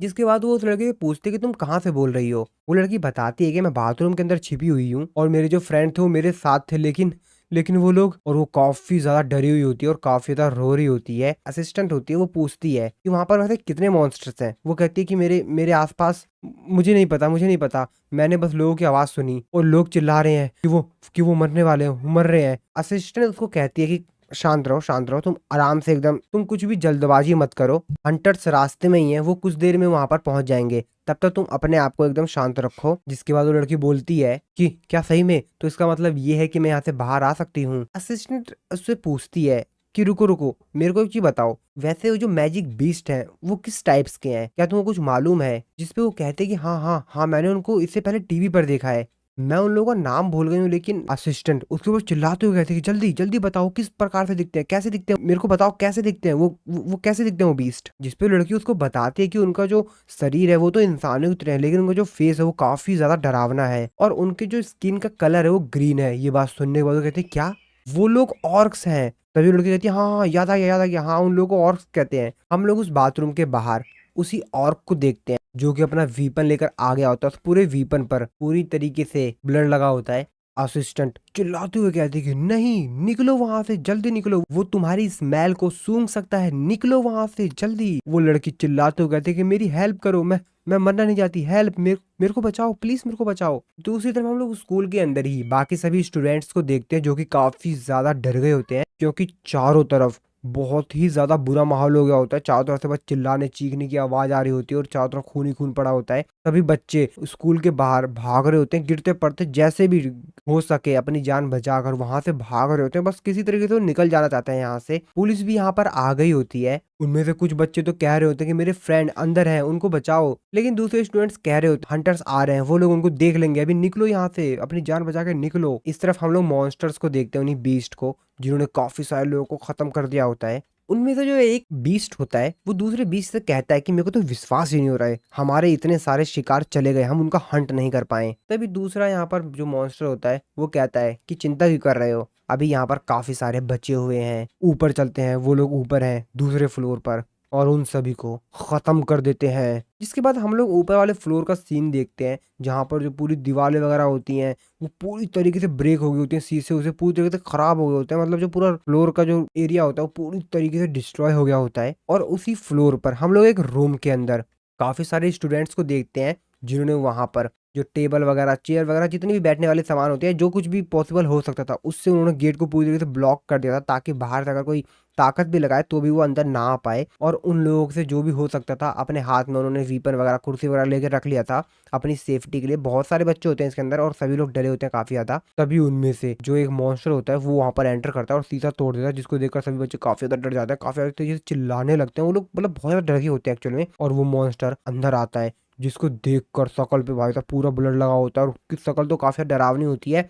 ये बच्चे उसको देखकर तो भाई मतलब पूरा डर गए होते हैं, उनका पूरा रूह कांप रहा होता है। तभी उनमें से जो एक बच्चा होता है वहां से भागने की कोशिश करता है, साइड में जो शीशा लगा होता है, लेकिन उस शीशे के बाहर ही एक दूसरा मॉन्स्टर होता है, जिसको देखकर वो बच्चा बहुत ज्यादा डर जाता है और वो पीछे आने लगता है, और वो मॉन्स्टर वहां से आता है और उस बच्चे को खत्म कर देता है। और फिर इसके बाद यहाँ पर जितने भी बच्चे होते हैं, ये मॉन्स्टर उन सभी बच्चों को खत्म कर देते हैं। तभी उनमें से जो एक मॉन्स्टर होता है वो अपने चीफ से कहता है कि चीफ, मैं यहाँ पर किसी इंसान को सेंस कर सकता हूँ जिसके पास माना है। उसका बॉस कहता है कि पहले उसे खत्म करते हैं। जिसके बाद हम लोग एक दूसरे रूम में जिन्वू की सिस्टर और उसके बाकी सभी फ्रेंड्स को देखते हैं, जो कि मन में अपने ही ब्रदर जिन्वू को बुला रही होती है। वो कहती है कि जिन्वू, जिन्वू कहाँ हो तुम। जिन्हा की सिस्टर की जो एक फ्रेंड होती है, जिसको कि हमने ओल्ड एपिसोड में भी देखा था, तो वो जैसा कि अवेक्ड हुई थी तो वो यहाँ पर सोचती है कि मैं इन मॉन्स्टर से फाइट करूंगी, लेकिन जिन्हा उनको मना कर रही होती है। वो कहती है कि नहीं नहीं नहीं, तुम ऐसा मत करो। जिस पे लड़की कहती है कि जैसे कि मैं एक ई रैंक की हंटर हूँ, तो मैं भी अवेक्ड हुई हूँ, तो मैं इन लोगों से लड़ सकती हूँ। लेकिन जिन्हा उसको मना कर रही होती है, वो कहती है नहीं नहीं नहीं, ऐसा मत करो, मैंने तुमसे कहा ना ऐसा मत करो।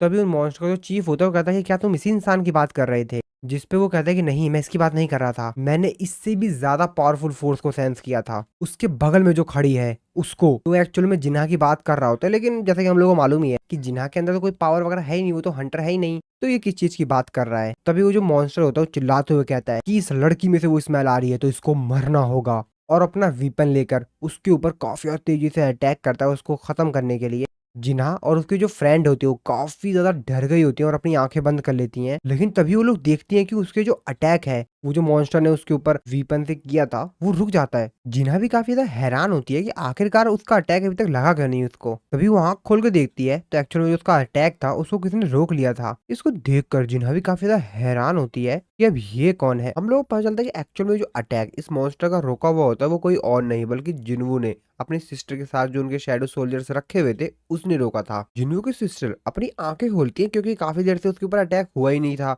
अब वो सोचती है कि अटैक क्यों नहीं, और जब वो आंखें खोल के देखती है तो देखती है कि एक बहुत बड़ा शैडो सोल्जर उसने उस मॉन्स्टर को पकड़ रखा है और वो मॉन्स्टर काफी ज्यादा तेजी से चिल्ला रहा है क्योंकि उसने अपनी पूरी ताकत ही लगा दी है उसको पकड़ने के लिए, और इस वजह से उसको बहुत ही ज्यादा दर्द हो रहा था। जिन्वू की सिस्टर और बाकी सभी जो स्टूडेंट होते हैं ये सब कुछ सीन देख के काफी ज्यादा डर जाते हैं। जिन्वू की सिस्टर अपने मन में सोच रही होती है कि जिन्वू क्या ये जिन्वू है। उसके बाद जिन्वू को जो शैडो सोल्जर टस्क होता है वो काफी ज्यादा तेजी से उस मॉन्स्टर को एक पंच हिट करता है, जिसकी वजह से वो स्कूल की छत तोड़कर ही वहां से उड़ के चला जाता है बाहर। इसके बाद वहां पे खड़ा है जो दूसरा मॉन्स्टर होता है, उसकी तो भाई हालत खराब हो जाती है क्योंकि वो जरा काफी ज्यादा डर गया था कि भाई अभी तो हम लोग यहाँ पर ताकतवर थे, अब ये कौन आ गया। और इसी लोग खुद भी कंफ्यूज होता है कि आखिरकार ये है कौन। उसके बाद हम लोग जिन्हों के तीनों जो शैडो सोल्जर्स होते हैं उनको देखते हैं भाई, जो कि यहाँ पर उसकी सिस्टर के आगे खड़े हो जाते हैं, यानी कि अब इन मॉन्स्टर्स को उसकी सिस्टर को मारने के लिए पहले इन तीनों शैडो सोल्जर से फाइट करनी होगी। इसके बाद हम लोग उसी गेट के अंदर का सीन देखते हैं जहां पर जिन्वू और बाकी हंटर्स गए हुए थे। जिन्वू का सिस्टम उसको बताता है कि आप एक डंजन के अंदर एंटर कर गए हो। तो डंजन जो होता है पूरी तरीके से खंडर की तरह होता है, एक तरह से वो पूरा टूटा फूटा होता है। तभी जो गिल्ड मास्टर होता है वो सभी लोगों को चिल्लाते हुए कहता है कि वो देखो, और अरे नहीं ये तो ट्वाइन हेडेड ऑर्क है। तो इन लोगों के सामने एक काफी ज्यादा बड़ा ऑर्क आ गया था जिसके 2 हेड होते हैं और वो बहुत ही ज्यादा पावरफुल, बहुत ही ज्यादा बड़ा लग रहा था, जिसको देखकर ही सभी लोग चिल्लाते हुए कहते हैं कि सभी लोग केयरफुल रहना, सावधान। वो मॉन्स्टर ऑर्क इन लोगों को देखकर काफी ज्यादा तेजी चिल्लाता है इन लोगों की तरफ और अपने वीपन से उन लोगों की तरफ काफी ज्यादा तेजी से अटैक करता है। गिल्ड मास्टर जो होता है वो बाकी सभी लोगों से कह देता है कि सभी लोग तैयार हो जाओ, और वो खुद भी काफी ज्यादा तेजी से उस मॉन्स्टर के ऊपर जो उसने अटैक किया होता है उस अटैक को रोकने के लिए एक बैरियर सा बना लेता है अपनी पावर का इस्तेमाल करके, और उस अटैक से बच जाता है। लेकिन ये जो अटैक था वो काफी ज्यादा तेज था। गिल्ड मास्टर को तो कुछ नहीं होता, लेकिन उसके आसपास की जो चीजें होती है ना भाई, उस अटैक के आवाज से ही, उसके कंपन से ही वो भाई साहब डिस्ट्रॉय हो जाती है। तो इसका मतलब ये अटैक जो था वो काफी ज्यादा पावरफुल था। ठीक है, बाकी सभी जो हंटर्स होते हैं वो भी कहते हैं कि हाँ ठीक है हम लोग तैयार हैं, हम उसके ऊपर अटैक कर रहे हैं। और एक एक करके जितने बाकी सभी यहाँ पर हंटर्स होते हैं वो अलग अलग दिशाओं से उस मॉन्स्टर्स के ऊपर अटैक करते हैं। कोई उसकी आंखें के ऊपर अटैक करता है, कोई उसके पीछे पीठ पर अटैक करता है, कोई उसके पैरों पर अटैक करता है। इसी तरीके से हर तरफ से हर दिशाओं से उसके ऊपर अटैक किया जाता है और उसको काफी ज्यादा जख्मी कर दिया जाता है। वो मॉन्स्टर भी काफी ज्यादा तेजी से चिल्ला रहा होता है क्योंकि भाई इतने सारे अटैक होंगे तो उसकी तो हालत खुद ही खराब हो गई है। इसके बाद बाकी जो हंटर्स होते हैं वो लोग भी एक एक करके उसके ऊपर हर दिशाओं से अटैक करते हैं ताकि इसको पूरी तरीके से खत्म किया जा सके। वो मॉन्स्टर काफी तेजी से चिल्ला रहा होता है। इनके साथ आए हुए जो बाकी हीलर्स होते हैं, मैजिशियंस होते हैं, वो सभी के सभी जो हंटर्स होते हैं वो यहाँ पर इनके ऊपर अटैक कर रहे होते हैं और इनको हर तरफ से बैकअप प्रोवाइड करवा रहे होते हैं ताकि इस मॉन्स्टर को जल्द से जल्द खत्म किया जा सके। और फाइनली थोड़े समय के बाद ये लोग उस मॉन्स्टर को हरा देते हैं और वो मॉन्स्टर को खत्म कर देते हैं। गिल्ड मास्टर बाकी सभी लोगों से कहता है कि बाकी सभी लोग फटाफट एक जगह पर आओ। वो सभी लोगों से कहता है कि चीजें जो है वो काफी बेहतरीन नहीं दिख रही हैं। मुझे मालूम है कि ये जो रेड है वो इतनी भी ज्यादा इजी नहीं होने वाली है, लेकिन यार मैंने तो खुद भी ये एक्सपेक्ट नहीं किया था कि हमारा गेट के अंदर एंटर करते ही ट्वाइन हेडेड ऑर्क से लड़ाई हो जाएगी। आप लोगों को मालूम है कि जो ट्वाइन हेडेड ऑर्क होते हैं वो उनका एक दूसरा नाम भी होता है। आप लोगों को उसका नाम पता है? जिसपे जिन्वू कहता है कि ग्रेव कीपर्स, जिसकी बात सुन के वो कहता है कि हाँ सही कहा तुमने। इन लोगों को जो डंजन के बॉसेस होते हैं उनके द्वारा मैनेज किया जाता है, लेकिन मेरे एक्सपीरियंस के हिसाब से अगर हम किसी डंजन के अंदर एंटर कर रहे हैं और एंटर करते ही डुअल हेडेड ऑर्क से सामना हो जाए तो शायद आपका सामना हो सकता है आर्मी ऑफ अनडेड से। तभी उनके साथ आया वो जो एक हंटर होता है वो चिल्लाते हुए कहता है कि बॉस आपने अभी सिर्फ बात की थी, ये लोग तो सही में यहाँ पर आ गए हैं। अब ये सब कुछ देख के बाकी सभी जो लोग होते हैं, हंटर्स होते हैं, वो भी काफी ज्यादा हैरान हो जाते हैं। वो कहता है कि अब हमको क्या करना चाहिए, क्या हम लोगों को उनके ऊपर अटैक करना चाहिए। अब ये देख कर तो भाई जो उनका बॉस होता है उसकी भी आंखें फटी फटी रह जाती है कि अभी तो मैं सिर्फ बातें कर रहा था, अभी ये कहाँ से आ गए नहीं जल्दी। इसके बाद हम लोग सामने काफी सारे अनडेड सोल्जर्स को देखते हैं जो कि काफी ज्यादा तादाद में आए हुए थे। उनमें जो हंटर गर्ल होती है कहती है ये तो काफी ज्यादा अजीब हो रहा है। गिल्ड मास्टर कहता है कि लेकिन ये लोग वापस क्यों जा रहे हैं। अब मुझे भी कुछ भी समझ नहीं आ रहा है कि आखिरकार ये लोग पीछे क्यों जा रहे हैं। जिनवू जो कि बेचारा पीछे खड़ा होता है वो अपने मन में सोच रहा होता है कि यार मुझे बोला गया था कि एक हाई टायर ए रैंक का डंजन है, मैं इस डंजन के अंदर काफी सारी एक्सपेक्टेशंस के साथ आया था, लेकिन यहाँ का नजारा देखकर मेरी सारी एक्सपेक्टेशन खत्म हो गई। लेकिन एक मिनट, मैं यहाँ पर कुछ सेंस कर सकता हूँ क्या ये। तभी जिनवू इन लोगों से कहता है कि एक अर्जेंट मैटर आ गया है, मेरे को यहाँ से जाना होगा इसी वक्त। ये बात सुनने के बाद गिल्ड मास्टर कहता है कि क्या किस चीज के बारे में तुम बात कर रहे हो, तुम जानते हो कि तुम्हारे बिना हम लोग खतरे में आ सकते हैं, तुम ये जानते हो। जिसके बाद जिनवू शांत होता है, उससे कहता है ठीक है ठीक है, तो ठीक है अगर ये बात है तो मैं यहाँ पर किसी ऐसे को बुला देता हूँ जो कि मेरी तरह ही है, वह यहाँ की सिचुएशन को संभाल लेगा। ये तुम्हारे और तुम्हारे जो बाकी हंटर्स हैं उन लोगों की यहाँ से बाहर निकलने में मदद करेगा और तुम लोगों को कोई भी दिक्कत नहीं होगी, वो सब कुछ संभाल लेगा यहाँ पर। जिसकी बात सुनकर गिल्ड मास्टर कहता है क्या क्या ये मिस्टर मिस्टर मिस्टर जिनवू, क्या ये वही एंट मॉन्स्टर है जो कि जेजू आइलैंड के रेड पर था। तो एक्चुअल में जिनवू ने यहाँ पर अपने सबसे पावरफुल शैडो सोल्जर बेरू को समन करता है, जिसको देखकर बाकी सभी जो हंटर्स होते हैं यहाँ पर उनके जो हाथ खराब होते हैं वो तो डर जाता है भाई काफी ज्यादा। जिनकी शक्ल देखकर जिन वो कहता है कि मुझे लगता है कि मेरे को इसका इंट्रोडक्शन देने की कोई भी जरूरत नहीं है, तो ठीक है अभी और इसी वक्त से ये तुम्हारा ख्याल रखेगा। जिनू अपने शैडो सोल्जर बेरू को ऑर्डर देता है और उससे कहता है कि इंसानों की रक्षा करना। जिसके बाद बेरू जिनू से बोलता है कि बाकी लोगों का क्या करना है। तो एक्चुअल में बेरू इन हंटर्स को छोड़ के बाकी सभी जो यहाँ पर थे, यानी कि जो मॉन्स्टर्स वगैरह थे या जो अनडेड आर्मी थी, उनकी बात कर रहा था।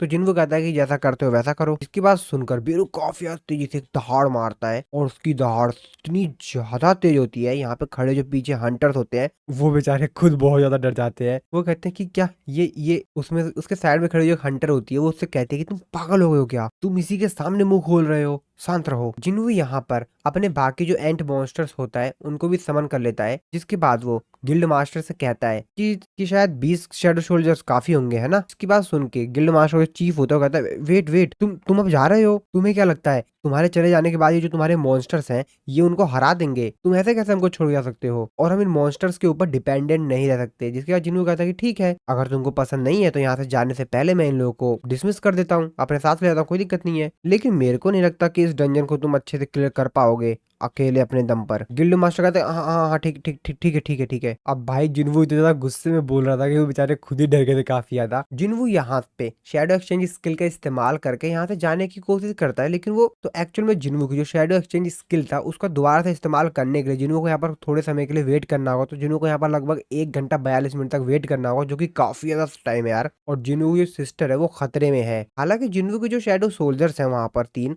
वो उनको संभाल लेंगे, लेकिन बाई चांस अगर उनसे ज्यादा पावरफुल कोई मॉन्स्टर आ गया वहां पर तो नहीं संभाल पाएंगे, उनकी भी एक लिमिट है, और अगर उनकी लिमिट से ज्यादा कोई पावरफुल मॉन्स्टर आ गया तो दिक्कत हो सकती है। और इसी बात का जिन्वू को डर था और इसलिए जिन्वू अपनी सिस्टर के पास जल्द से जल्द जाना चाह रहा था। जिन्वू कहता है डैम इट, आखिरकार अभी क्यों, और हरदम ये सब कुछ ऐसे समय पे क्यों होता है। जिसके बाद जिन्वू वहां से काफी ज्यादा तेजी से बाहर जाने लगा था डंजन से। तो गिल्ड मास्टर जो होता है वो कहता है कि ये तो सही में हमको छोड़ के चला गया। दूसरा हंटर कहता है कि बॉस वैसे हमको क्या करना चाहिए। गिल्ड मास्टर कहता है कि रुको रुको शांति रखो, मैं सोचता हूँ यार। जिन्वू काफी ज्यादा तेजी से डंजन से बाहर जा रहा था। तो जिन्वू का प्लान ये था कि वो इस जो गेट है वहां से डायरेक्टली बाहर चला जाएगा, अगर कोई भी मॉन्स्टर या कोई भी उसके रास्ते में आता है तो आज वो निपटेगा। और जिन्वू काफी ज्यादा गुस्से में था और काफी ज्यादा तेजी से वो डंजन से बाहर जाने की ट्राई कर रहा था। जिन्वू अपने मन में सोचते हुए कहता है कि मेरे को काफी ज्यादा तेजी से जिन्हा के जो सोल्जर्स हैं उनकी तरफ से सिग्नल आ रहे हैं, मेरे को जल्द से जल्द जिन्हा के पास जाना होगा, मेरे को काफी ज्यादा बैड फीलिंग आ रही है। जब जिन्वू आगे जा रहा होता तभी वो रास्ते में देखता है कि काफी सारे अनडेड मॉन्स्टर उसके सामने आगे होते हैं और उनकी जो संख्या होती है वो बहुत ही ज्यादा होती है। जिन्वू उन लोगों के ऊपर चिल्लाते हुए कहता है कि मेरे रास्ते से हट जाओ, और उन लोगों के ऊपर अटैक करने के लिए काफी ज्यादा तेजी से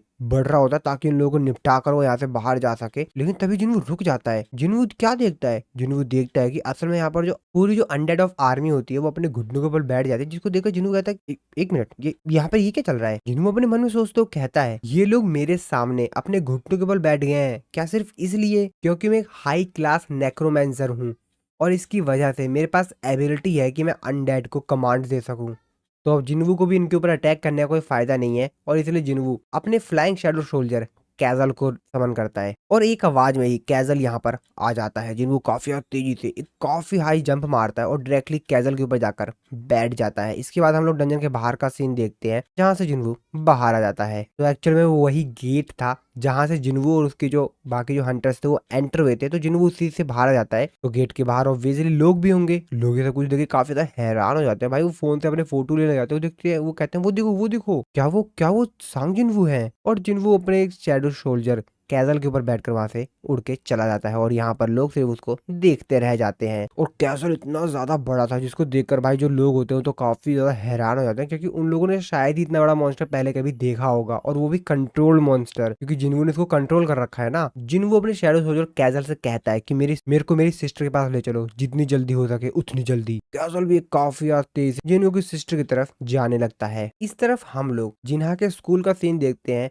जहाँ पर जिन्वू के जो शैडो सोल्जर्स थे वो उन मॉन्स्टर्स को खत्म कर रहे होते हैं। देखकर बाकी सभी जो बच्चे होते हैं वो बेचारे काफी ज्यादा डर गए होते हैं, क्योंकि वो बेचारे कंफ्यूज हो गए होते हैं कि आखिरकार ये जो मॉन्स्टर्स हैं वो हमको बचा क्यों रहे हैं। और जिन्वू के जो शैडो सोल्जर्स होते हैं वो बाकी सभी मॉन्स्टर को काफी अच्छी धुलाई करते हैं और उनको खत्म कर देते हैं। जिन्वू की सिस्टर उस मॉन्स्टर से पूछती है कि क्या जिन्वू यहाँ पर आ गया जिन्वू, और वो जिन्वू चिल्लाते लेकिन वहाँ पे कोई भी नहीं आता है। जिन्हा आगे जाने की कोशिश करती है लेकिन यहाँ पे जो जिन्वू का शैडो सोल्जर होता है वो उसको रोक देता है उसका रास्ता। वो कहता है कि रुको, उधर देखिए। तो वो गेट की तरफ इशारा करता है और कहता है कि अभी और भी मॉन्स्टर्स हैं। इस एपिसोड की शुरुआत में हम लोग एक दूसरी जगह का सीन देखते हैं जिसमें इन सभी मॉन्स्टर का जो बॉस होता है उसको दिखाया जाता है और इसके ऊपर जो बैन लगा हुआ था वो पूरी तरीके से अब खत्म हो चुका है। तो ये जो ऑर्क मॉन्स्टर का बॉस है उसका नाम ग्रोक्टर है, जो कि रेड ब्लेड ट्राइब का चीफ है। जिसके बाद ग्रोक्टर बोलता है कि मैं ग्रोक्टर रेड ब्लेड ट्राइब का चीफ और मुझे अब कोई भी नहीं रोक सकता। तभी वहां पर उन्हीं हाई ऑर्क जो मॉन्स्टर होता है उनमें से एक आता है और वो ग्रोक्टर को बताता है कि ग्रोक्टर हाई ऑर्क वॉरियर्स का जो ग्रुप है वो इंसानों की मदद कर रहा है। इसके बाद उन्होंने कहते हैं क्या हाई ऑर्क वॉरियर कितने हैं वो, जिसपे वो बताता है कि सर वो 3 हैं। ग्रोक्टर गुस्से में कहता है कि ग्रेट ऑर्क वॉरियर हमारे ट्राइब को रोक नहीं सकते हैं, वो सिर्फ 3 हैं। तो चलो चलते हैं उनको खत्म करने के लिए, मेरे पीछे आओ। और ग्रोक्टर काफी ज्यादा गुस्से में कहता है कि चलो अब समय है उनको खत्म करने का। दूसरी तरफ हम लोग उसी डंजन में देखते हैं जहाँ पर जिन्वू ए रैंक के हंटर्स को छोड़कर आ गया था। वहां पे जो एंट मॉन्स्टर्स होते हैं वो यहाँ पर चारों तरफ छानबीन कर रहे होते हैं कि यहाँ पर कोई मॉन्स्टर वगैरह दिखे तो ये लोग उनको मार पाए, लेकिन बेचारों को यहाँ पर कोई भी नहीं मिल रहा होता है। और ये लोग रास्ता बना रहे होते हैं बाकी जो हंटर्स थे उनके लिए, ताकि ये लोग यहाँ से सेफली बाहर निकल पाए। हंटर्स जो कि यहाँ पर अपने मन में सोच रहे होते हैं कि यार मेरे को बाहर निकलना है, क्या हो अगर ये हमारे ऊपर अटैक कर दें तो। तभी उनमें से जो हंटर होता है वो अपने लीडर से पूछता है कि बॉस, वो अपने मन में सोच रहा होता है कि मेरे को यहाँ से जल्द बाहर निकलना होगा हम लोग को, क्योंकि बाहर रिपोर्टर्स हमारा इंतजार कर रहे हैं। नहीं,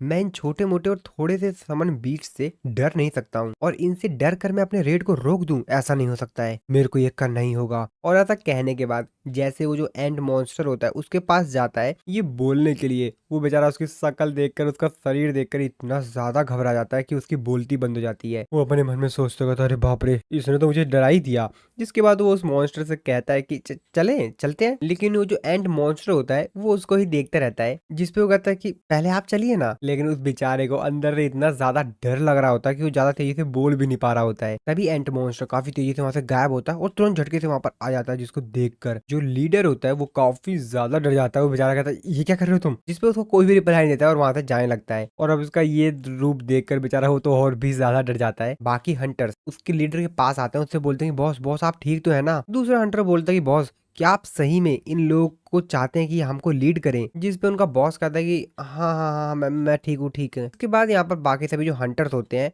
वो वहां पर एक चीज जो पड़ी हुई होती है उसको देखते हुए कहते हैं कि इस चीज को तो देखो इस चीज को। एक्चुअल में एक नाइट का हेड था जो कि काफी ज्यादा पावरफुल नाइट है। उनका बॉस कहता है कि जरा इसको तो देखो यार, उन लोगों ने कुछ सेकंड्स में इसको मार दिया और ये एक हाईएस्ट रैंकिंग बीस्ट है। मैं तो विश्वास ही नहीं कर सकता हूँ कि आखिरकार वो कितने ज्यादा ताकतवर है। बाकी सभी जो हंटर्स होते हैं वो आगे चले जाते हैं, लेकिन उनका जो बॉस होता है, लेकिन वो तो उस नाइट का जो हेड होता है उसको देखते हुए सोच रहा होता है कि वैसे हाईएस्ट रैंकिंग के जो बीस्ट होते हैं उनके जो ड्रॉप होते हैं वो काफी ज्यादा वैल्यूएबल होते हैं। ये तो काफी ज्यादा महंगा होगा है ना। क्या मेरे को अभी भी यहाँ पर इंतजार करना चाहिए, यहाँ से चला जाना चाहिए। तभी उनमें से जो बाकी हंटर्स जा रहे होते हैं उनमें से एक हंटर कहता है कि बॉस चलिए चलिए बाहर चलते हैं, जिस पे उसका बॉस कहता है ठीक है। और इस तरफ हम लोग जिन्हों की सिस्टर के स्कूल में देखते हैं जहाँ पर जो जिन्हों के शैडो सोल्जर्स थे उन लोगों ने यहाँ पर बाकी मॉन्स्टर्स को तो मार दिया था, लेकिन ग्रोटर यहाँ पर आता है और उसको चैलेंज करता है और अपनी स्वॉर्ड उनकी तरफ देखते हुए कहता है कि आओ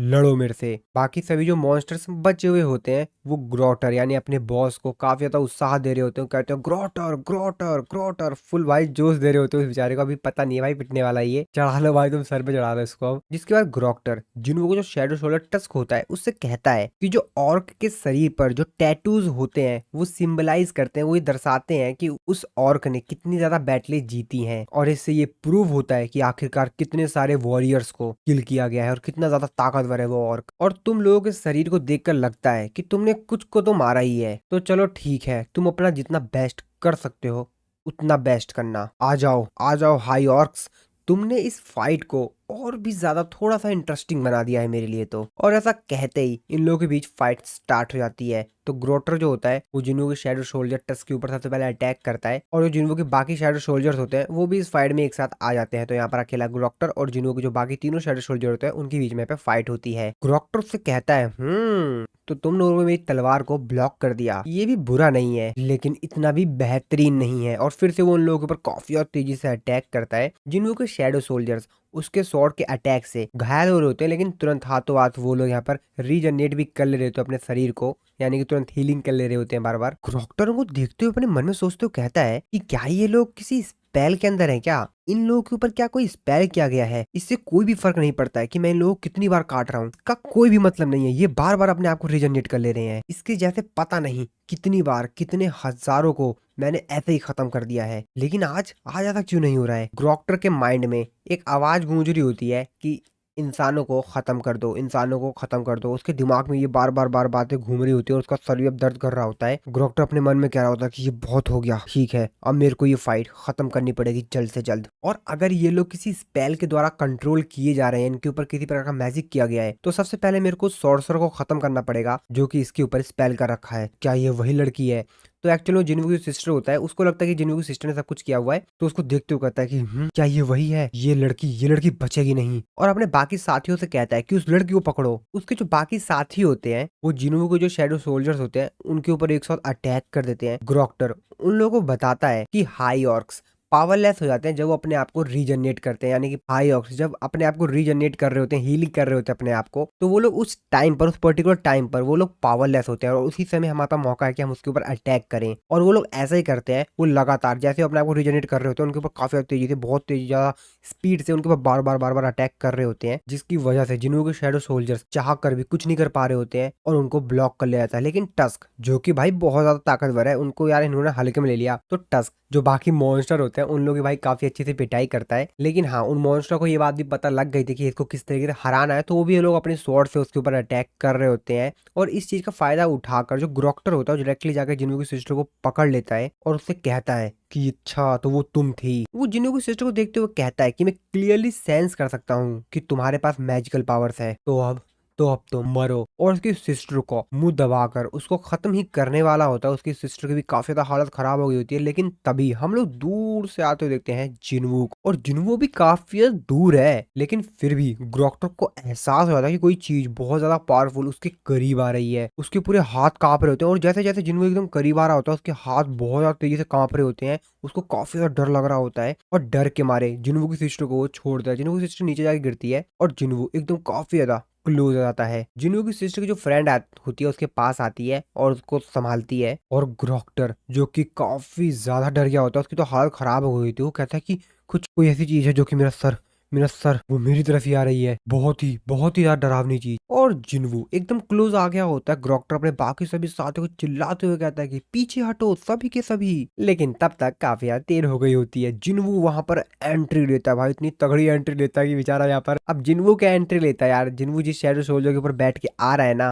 वही भाई इतना ज्यादा बड़ा है कि यहाँ पर चारों तरफ भाई धूल ही धूल हो जाती है। ये तीनों मॉन्स्टर तो साइड में गिरते हैं, लेकिन जो ग्रोक्टर होता है वो थोड़ा सा ज्यादा दूर जाके गिरता है। चारों तरफ धूल हो गई होती है, सभी बच्चे खांस रहे होते हैं। जिन्हों की सिस्टर जो होती है वो भी यहाँ पर खांस रही होती है। और तभी जिन्हों वो अपनी सिस्टर के पास आता है, उसके सर पे हाथ रखता है और अपनी सिस्टर से कहता है कि तुम अब सेफ हो। ग्रोक्टर के जो बाकी मॉन्स्टर साथी होते हैं भाई उनकी तो हालत मतलब खराब ही कर दी होती है जिन्हों ने। लेकिन जो ग्रोक्टर होता है वो उस अटैक से बच गया होता है, वो थोड़ा सा पीछे आ गया होता है। और जैसे भाई धूल सामने से हटती है, ग्रोक्टर सामने का नजारा देखकर काफी ज्यादा डर जाता है, क्योंकि जिन्नू को जो शैडो सोल्जर था भाई यहाँ पर, तो सामने होता है जिन्नू का शैडो सोल्जर काइजर भाई, जो कि बहुत ही ज्यादा बड़ा होता है। इसको देखकर भाई ग्रोक्टर की तो वैसे ही हालत खराब हो जाती है, और दूसरी तरफ वो जिन्नू को देखकर उसकी तो और भी ज्यादा हालत खराब हो जाती है भाई। जिन्नू भाई यहाँ पर फुल गुस्से में होता है। जिन्वू ग्रोक्टर डरते हुए जिन्वू को अपना इंट्रोडक्शन दे रहा होता है कि मैं ग्रोक्टर, चीफ ऑफ रेड ब्लेड।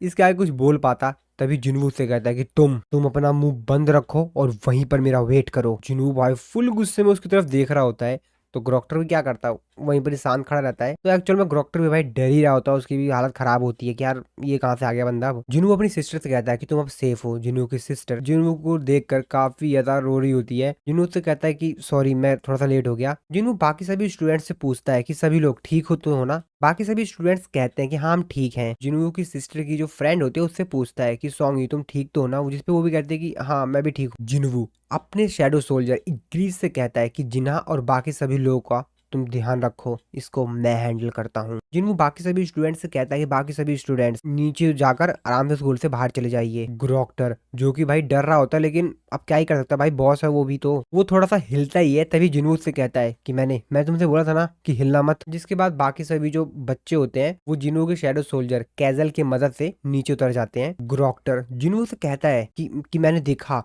कि वो जो इमोर्टल हाई ऑर्क्स थे वो तुम्हारे सोल्जर हैं, तुम कौन हो और तुम हमारी लैंग्वेज कैसे जानते हो। लेकिन जिन्वू उसकी बात का कोई भी रिप्लाई नहीं दे रहा होता है और उसकी तरफ गुस्से से देख रहा होता है। ग्रोक्टर जो कि समझ गया होता है और वो अपने मन में सोचते हुए कहता है कि ऐसा लग रहा है कि इसका आंसर देने का कोई भी इरादा नहीं है। जिसके बाद वो अपने बाकी सभी साथियों से कहता है कि इसके ऊपर हमला करो। तो सबसे पहला जो ऑर्क मॉन्स्टर होता है वो जिन्वू के ऊपर अटैक करता है और उसके पीछे दो और आ रहे होते हैं। तो जिन्वू सबसे पहले उसका हाथ पकड़ता है, जिस हाथ से उसने वीपन पकड़ा होता है, और उसके हाथ को भाई अपने ताकत लगा के इतनी तेजी से मरोड़ता है कि उसकी भाई हालत खराब हो जाती है उस औरत की। तो वो चिल्लाते हुए कहता है कि मम्मी मेरी तो हालत खराब कर दी इसने। लेकिन जिन्वू कहाँ उसकी भाई कोई बात सुनने वाला था, जितनी देर चिल्ला ले पटक के जिन्वू उसको जमीन पे मारता है और उस बेचारे के ऊपर एक ऐश के भाई लात मारता है और उसकी तो वहीं पर ही एंड हो जाता है। बाकी बच्चे जो दो मॉन्स्टर होते हैं भाई वो एक साथ जिन्वू के ऊपर अटैक करते हैं, लेकिन जिन्वू यहाँ पर अपने किल जो कि था कमांडर टच को एक्टिवेट करता है और अपने हाथ से दूर से उन दोनों को पिचका देता है और उन बेचारों की इतनी गंदी वाली चीख निकलती है, लेकिन क्या ही करे, और जिन्वू उन दोनों को भी कर देता है काम। तो यहाँ पर बाकी जो ऑर्क्स होते हैं, यहाँ पर और भी ऑर्क्स आ गए होते हैं और वो लोग भी एक साथ जिन्वू के ऊपर अटैक करने के लिए जाते हैं, लेकिन जिन्वू उन सभी की गंदी वाली पिटाई करता है और उन सभी की रेल लगा देता है। तो जिन्वू का यहाँ पर भाई साहब पूरा हाथ सन गया होता है इन बेचारों को निपटाते निपटाते। फाइनली ग्रोटर बचा होता है, वो जिन्वू उसके करीब जा रहा होता है, जिसको देखकर उस बेचारे की तो हालत खराब होती है होते हो तो ये सब क्या है। लेकिन वो उससे आगे कुछ बोल पाता, जिन्वू यहाँ पर अपने कमांडर टच स्किल का इस्तेमाल करता है और उसके मुंह को ही पकड़ लेता है पूरी ताकत से और उसको दीवार पे से लटकाते हुए कहता है कि क्यों तुमने ये सब क्यों किया, तुमने उन सभी को क्यों मारा, क्यों। ग्रोक्टर जिन्वू को बताता है कि मेरे दिमाग में से एक आवाज आती है जो कि मेरे से बार बार बोलती है कि इंसानों को खत्म कर दो। जिन्वू से कहता है कि मेरे बारे में क्या वो आवाज ये भी कहती है कि मुझे भी खत्म कर दो। लेकिन ग्रोक्टर उसकी कोई भी बातों को रिप्लाई नहीं देता, बल्कि उससे उल्टा ही भाई अपनी जिंदगी की भीख मांग ले जाता है। वो कहता है कि प्लीज प्लीज प्लीज मेरे को माफ कर दो। लेकिन जिन्वू उससे सिंपली कहता है कि मेरे क्वेश्चन का जवाब दो, क्या जब तुम मेरी तरफ देखते हो तो वो वॉइस तुमसे वही कहती है। जिसपे वो फिर से उसे बोलता है कि भाई माफ कर दे, मेरे को माफ कर दे। लेकिन जिन्वू कहता है कि लगता है कि तुमको। जिसके बाद जिन्वू अपने डैगर को यहाँ पर समन करता है इस मॉन्स्टर को खत्म करने के लिए। और तो तुम मेरे को इंसान नहीं मानते, वैसे भी इससे कोई फर्क नहीं पड़ता, ठीक है मैंने तुम्हें माफ किया, लेकिन मैंने तुम्हें माफ किया इसका मतलब ये नहीं है कि तुमने जो यहाँ पर गलत किया उसके लिए मैं तुम्हें माफ ही कर दूं। इतनी आसानी से तुम नहीं बचोगे। और फिर ये सीन यहीं पे कट होता है। इसके बाद हम लोग फिर से उसी डंजन को देखते हैं जहाँ पर जिन्वू बाकी सभी हंटर्स को अपने शैडो सोल्जर के साथ छोड़कर आया था। बाहर अभी भी लोग उनका इंतजार कर रहे होते हैं। डंजन के अंदर जो एक हंटर होता है वो जिन्वू के एंड मॉन्स्टर से बोलता है कि वैसे तुमको क्या मालूम है कि ये बंदा कितना ज्यादा वैल्यूएबल होगा। तो एक्चुअल में वो शायद किसी मॉन्स्टर की बॉडी लेकर आया था पूछने के लिए, लेकिन वो जो एंड मॉन्स्टर होता है भाई उसकी बॉडी को खा जाता है और उल्टा उसको ही घायल कर देता है और उसके कंधे पर चोट लग जाती है और ब्लड निकलने लग जाता है। लेकिन तभी वहां पर बेरू आता है और उस मॉन्स्टर को शांत करता है और उससे कहता है कि ठीक है तुम जाओ। और बेरू यहाँ पर अपनी हीलिंग एबिलिटी का इस्तेमाल करके उस हीलर को हील कर देता है, जिसको देखकर वो तो काफी ज्यादा हैरान होता है। फिर वो बेरू को थैंक्स बोलता है और कहता है भाई इसकी हीलिंग मैजिक आखिर और किस तरीके से एक समन बीस्ट मेरे से भी बेहतर हीलिंग कर सकता है। बेरू उनसे कहता है कि आ जाओ। ये लोग जब एक रूम में एंटर करते हैं तो वहां पर एक दूसरा ही मॉन्स्टर होता है। तो अनडेड जो मॉन्स्टर्स थे उनका जो लीडर होता है वो था एक्चुअल में वो, जिसको देखकर बाकी सभी जो हंटर्स होते हैं भाई उनकी तो हालत खराब हो जाती है। वो देखते हुए कहते हैं कि या इस डंजन का बॉस आर्च लीच है। तभी उसको दूसरा साथी कहता है कि और उसके साथ 10 डेथ नाइट्स भी हैं। तो एक्चुअल में यहाँ पर काफी सारे पावरफुल डंजन बॉस होते हैं, लेकिन जो आर्च लीच होता है तो इन लोगों को एक इंसिडेंट के बाद से ज्यादा देखा गया, जो कि था गोल्ड ड्रैगन गिल्ड का एनहिलेशन। तो जो आर्च लीच था उसने एक बहुत बड़े चाइनीज गिल्ड को पूरी तरीके से खत्म कर दिया था, और जिसकी वजह से डंजन ब्रेक हो गया। लेकिन लिu जिंगांग की वजह से उस खतरनाक सिचुएशन को हैंडल कर लिया गया। लेकिन एक स्ट्राइक स्क्वाड जिसके पास सिर्फ ए रैंक के हंटर्स हैं, वो भी इस बॉस से मुकाबला, ये तो किसी भी तरीके से मुमकिन ही नहीं है। तभी दूसरा हंटर अपने बॉस से पूछता है कि बॉस अब हमें क्या करना चाहिए। तभी दूसरा हंटर चिल्लाते हुए कहता है कि उन लोगों के पीछे और भी मॉन्स्टर्स हैं। जिसकी बात सुन के उनका बॉस कहता है कि अरे नहीं, ये अनडेड हमको ही खा जाएंगे, जल्दी जल्दी इस डोर को ब्लॉक करो। तभी वो जो ए रैंक का हीलर होता है कहता है कि हाँ ठीक है सर, और वो अपने मैजिक पावर का इस्तेमाल करके यहाँ पर एक सेक्रेट शील्ड बना देता है। तो इनका जो लीडर होता है वो अपने मन में सोच रहा होता है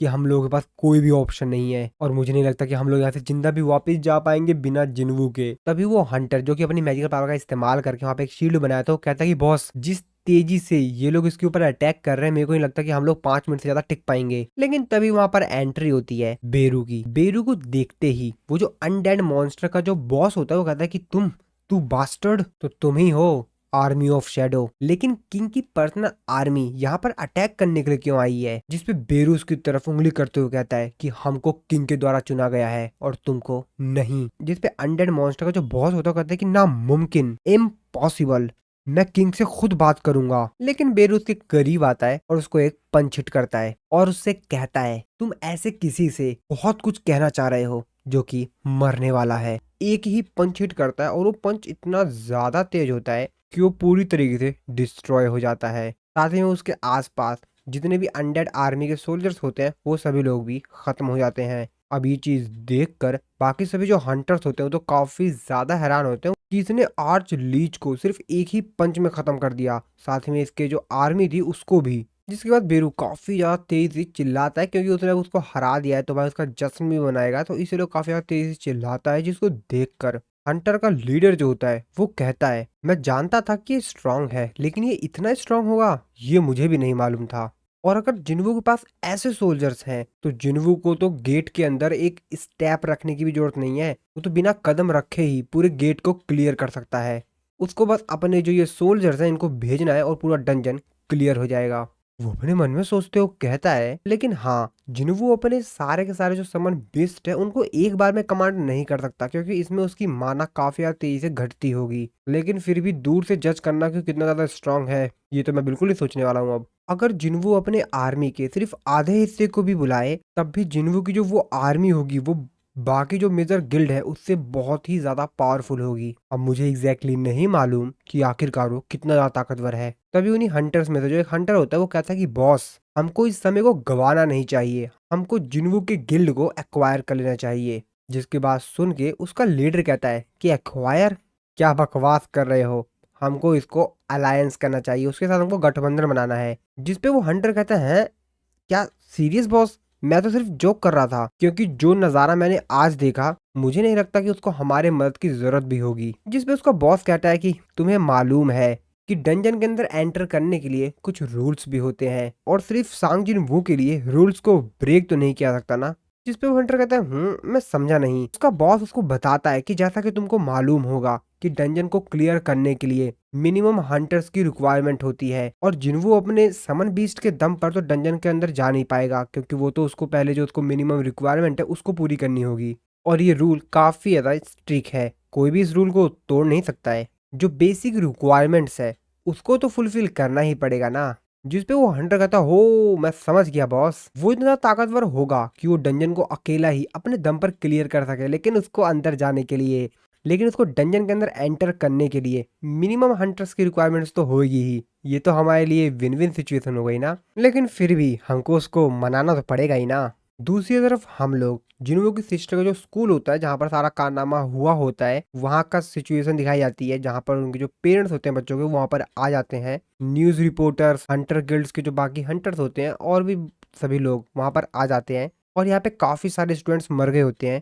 सभी पेरेंट्स अपने बच्चों को इस तरीके से मरा हुआ देखकर काफ़ी ज़्यादा रो रहे होते हैं। हालांकि यहाँ पर काफ़ी सारे बच्चे बच गए होते हैं, लेकिन जिन्हों के आने से पहले काफ़ी सारे बच्चों की यहाँ पर। इसके बाद हम लोग कुछ देर बाद का समय देखते हैं। मिस्टर गो और जिन्वू कार में बैठ के अब वहां से वापस जा रहे होते हैं। मिस्टर गो जिन्वू को बताते हैं कि 213 बच्चे जो कि तुरंत ही वहां से निकल गए थे वो सभी सेफ हैं और जो 10 बच्चे बाकी बिल्डिंग में बचे हुए थे हमने उनको भी रेस्क्यू कर लिया है, लेकिन वो सभी बच्चे जो वहां से भागने में कामयाब नहीं हो पाए थे वो सभी लोग अपनी जान गंवा बैठे हैं और शायद हमको ऐसी और भी दुर्घटनाएं देखने के मिले। जिसके बाद जिन्वू को अपना फोन देते हैं। जिन्वू भी काफी ज्यादा हैरानी से देखता है। जिसके बाद जिन्वू उनके फोन में एक ग्राफ देखता है। मिस्टर को उसको बताते हैं कि जो ग्राफ है इसमें ग्राफ को तुम ध्यान से देखो, ग्राफ शो कर रहा है कि किस तरीके से लास्ट 6 महीने के अंदर हमारी सिटी में काफी ज्यादा तेजी से नए नए गेट ओपन हो रहे हैं। और ये जो ग्राफ है तो सिर्फ हमारी सिटी का है और पूरी दुनिया में कुछ ऐसा ही हाल है। बाकी कंट्रीज भी कुछ इसी तरीके की प्रॉब्लम को फेस कर रही हैं। उनके यहाँ भी काफी ज्यादा तेजी से जो गेट की संख्या है वो बढ़ रही है, नए नए गेट्स ओपन हो रहे हैं।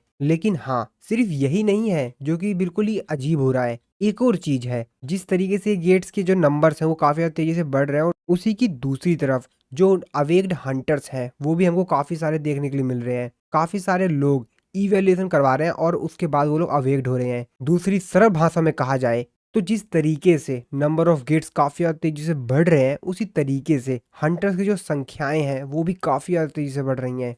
जिन्वू में अपने मन में सोच रहा होता है कि ये तो बहुत ज्यादा बेकार सिचुएशन होती जा रही है। जिसके बाद जिन्वू मिस्टर गो से पूछता है कि सर वैसे वैसे आज आपने मेरे को क्यों बुलाया है। जिसके बाद मिस्टर गो उसको बताते हैं कि काफी सारे लोग जापान, यूनाइटेड स्टेट, चाइना, रसिया, फ्रांस और काफी सारे अदर कंट्रीज से वो तुमसे मिलना चाहते हैं मिस्टर जिन्वू। और वो उसको एक डॉक्यूमेंट देते हैं और उसको बताते हैं ये सभी के सभी डॉक्यूमेंट्स हैं जिसके अंदर ऑफिशियल रिक्वेस्ट है। मिस्टर गो आगे बोलते हैं कि मैं इतना तो पक्का हूँ कि तुमको जरूर कुछ लोगों ने अनऑफिशियल तरीके से तुमसे कांटेक्ट करने की कोशिश की होगी। जिनको को भी याद आ जाता है कि हाँ भाई सीन तो हुआ था।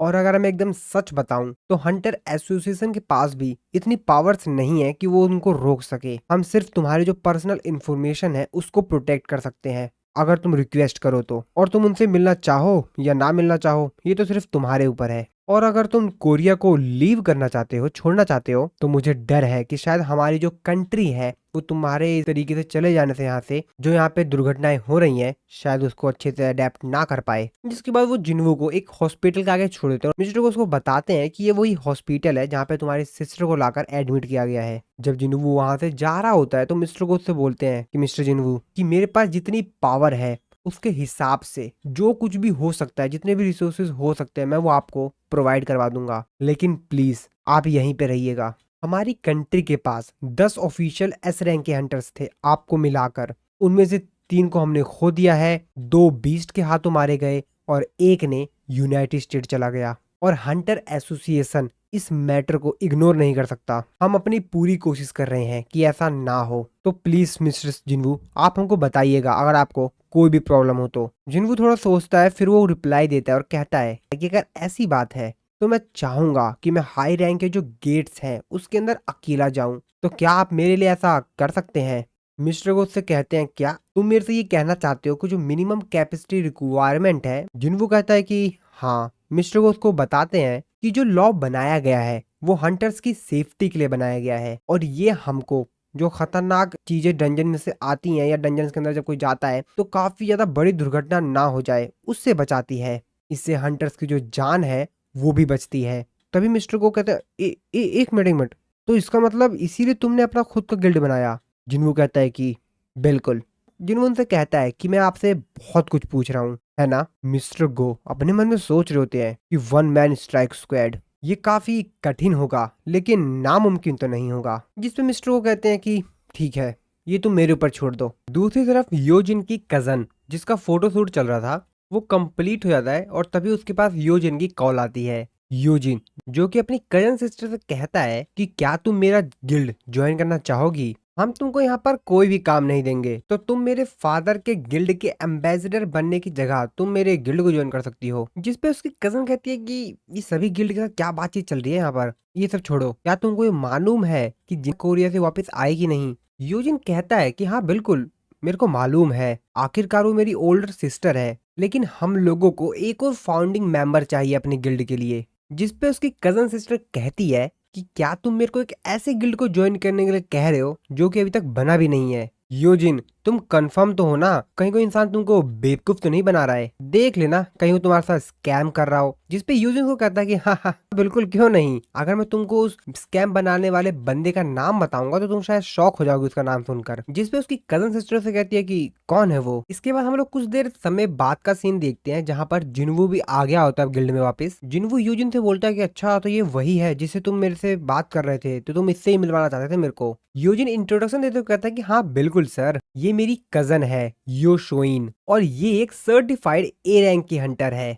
उसकी जो कजन सिस्टर होती है वो भी काफी ज्यादा हैरान होती है, कहती है ओ मैं तो अपनी आंखों पे विश्वास ही नहीं कर पा रही हूँ कि मैं इस समय अपने सामने मिस्टर सांगजिन वू को देख रही हूँ। जिसकी बात सुन के जुन कहता है क्या तुम किसके बारे में बात कर रही हो शुइन, तुम यहाँ पर सेलिब्रिटी हो एक। जिनवू भी उसको देखते हुए अपने मन में सोच रहा होता तो ये एक ए रैंक की हंटर है। जिसपे की कजन सिस्टर हैरान होते हुए कहते कि हाँ पता है मेरे को, लेकिन फिर भी मैं इनसे मिलकर काफी ज्यादा शौक में हूँ, आखिरकार ये एक ऐसे हंटर है जिनका कारनामा हर कोई जानता है। जिसकी बात सुनकर जोन कहता अच्छा तो तभी तुम इतनी ज्यादा एक्साइटेड थी। जिनवू जो कि उन दोनों को देखते हुए अपने मन में सोच रहा होता है कि यूजिन एक डी रैंक का और उसकी कजन एक ए रैंक की, तो क्या अवेकिंग के प्रोसेस में जेनेटिक का कोई रोल होता है। वैसे कुछ केसेस में ऐसा होता है कि जो दोनों सिबलिंग्स होते हैं वो अवेक्ड हो जाते हैं। मेरे फादर एक हंटर थे और मैं भी एक हंटर हूँ। जिसके बाद जिनवू कि मेरे हिसाब से योजिन ने तुमको सब कुछ पहले से ही एक्सप्लेन कर दिया होगा। जिसपे वो कहते हैं कि हाँ इसने बताया मेरे को कि तुमको एक फाउंडिंग मेंबर की जरूरत है। जिनवू से बोलता है कि हमारे गिल्ड को ज्वाइन करना थोड़ा सा अजीब है, लेकिन तुम समझ गए ना क्या करना है तुमको। जिसपे वो कहते हैं कि हाँ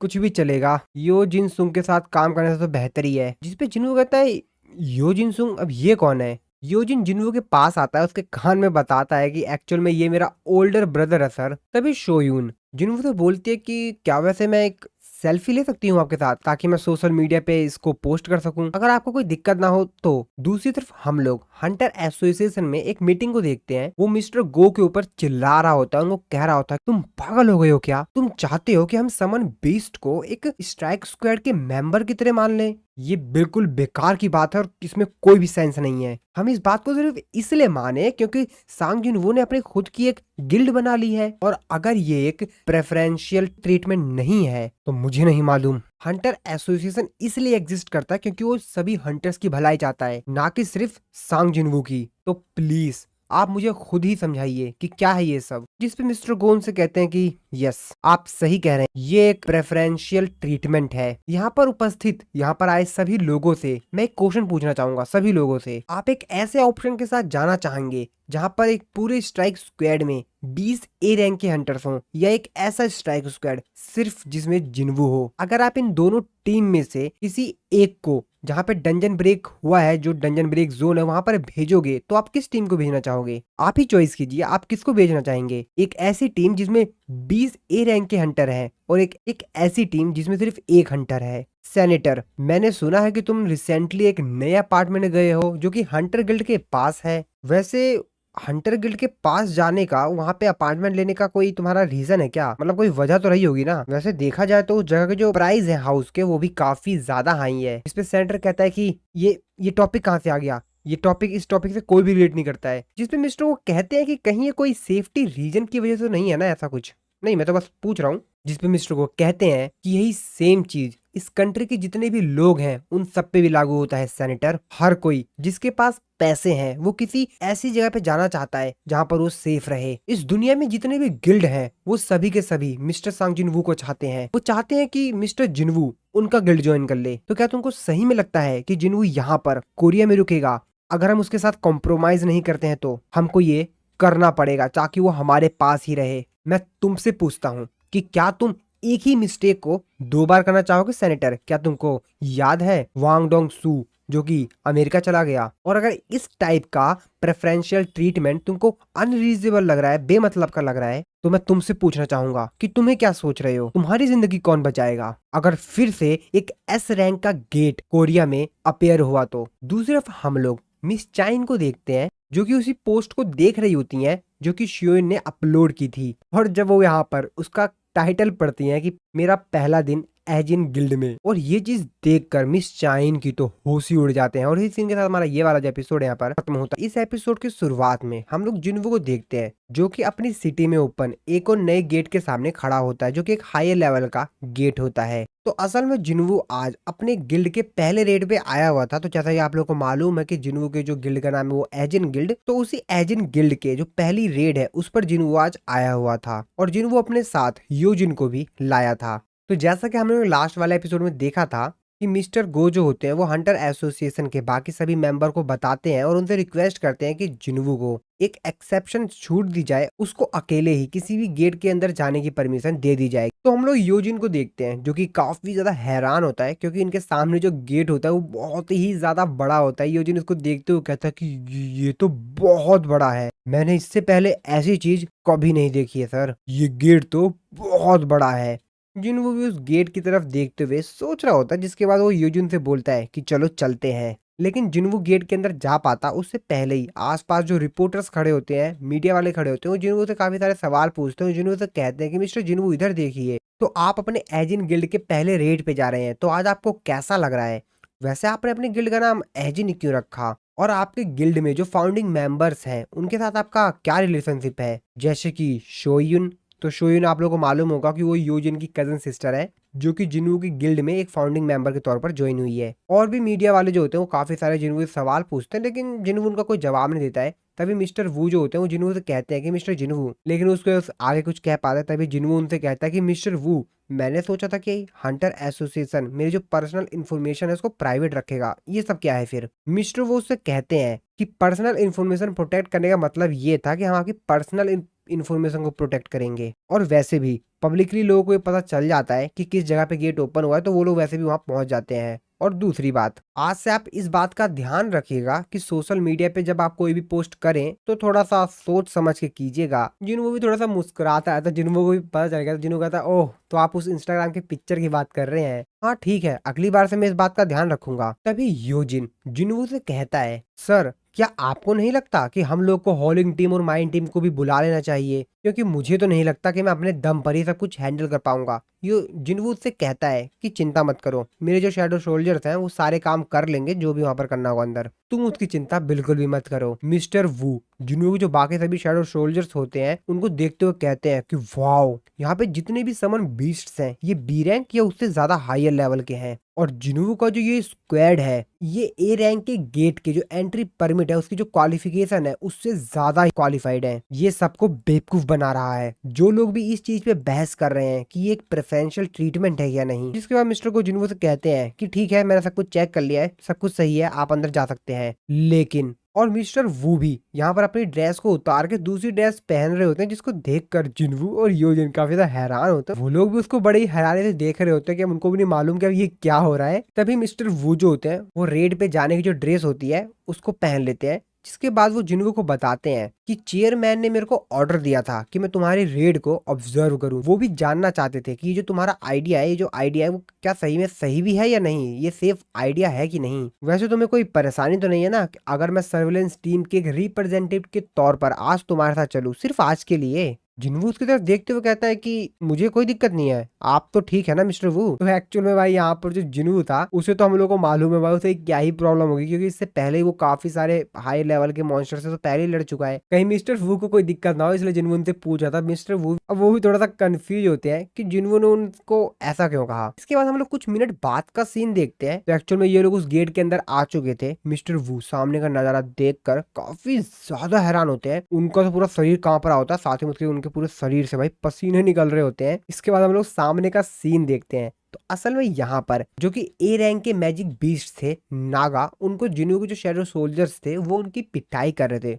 वो भी ऐसे नहीं कि बस मार रहे हो भाई, गंदी वाली पिटाई कर रहे थे उन बेचारों की। अब ये सीन देखकर मिस्टर वू तो काफी ज्यादा हैरान होते हैं, क्योंकि उनके अकॉर्डिंग जो ए रैंक के मैजिक बीस्ट नागा है वो बहुत ही ज्यादा ताकतवर है, लेकिन जिस तरीके से जिन्हों के शैडो सोल्जर्स उन बीस्ट की पिटाई कर रहे थे भाई, वो बहुत ही ज्यादा हैरान करने वाली बात थी। जिन्हों के सभी शैडो सोल्जर्स लगे हुए होते हैं, उनके हाथ जो भी मैजिक बीस्ट आ रहा होता है, उनकी भाई गंदी वाली पिटाई हो रही होती है। उन बेचारों की तो हालत खराब कर दी होती है जिन्हों के शैडो सोल्जर से मार मार के उन लोगों को। जिनको शैडो सोल्जर, टस्क, आयरन सभी लोग लगे होते हैं, जिनको जो सा बीस्ट मिल रहा होता है वो उनकी भाई गंदी वाली पिटाई कर रहे होते हैं। मिस्टर वू अपने मन में सोचते हो कहते हैं कि यहाँ तक कि जो सबसे बेहतरीन हंटर्स होते हैं, जिनके पास exceptional combat and magical skill होती है, वो भी इन मॉन्स्टर से लड़ने के लिए बहुत ही ज्यादा प्रॉब्लम का सामना करते हैं। उन्हें भी काफी ज्यादा कठिनाइयां होती हैं इन मॉन्स्टर से लड़ने के लिए, लेकिन ये जो बीस्ट्स हैं, इनका जिन्हों के शैडो सोल्जर आर्मी से तो कोई मुकाबला ही नहीं है, कोई बराबरी ही नहीं है, क्योंकि जिन्हों के जो शैडो सोल्जर्स हैं वो लगातार अपने आप को रीजनरेट कर रहे हैं। तो एक्चुअली जिन्हों के शैडो सोल्जर्स थे वो अपने आप को बार बार हील कर रहे थे।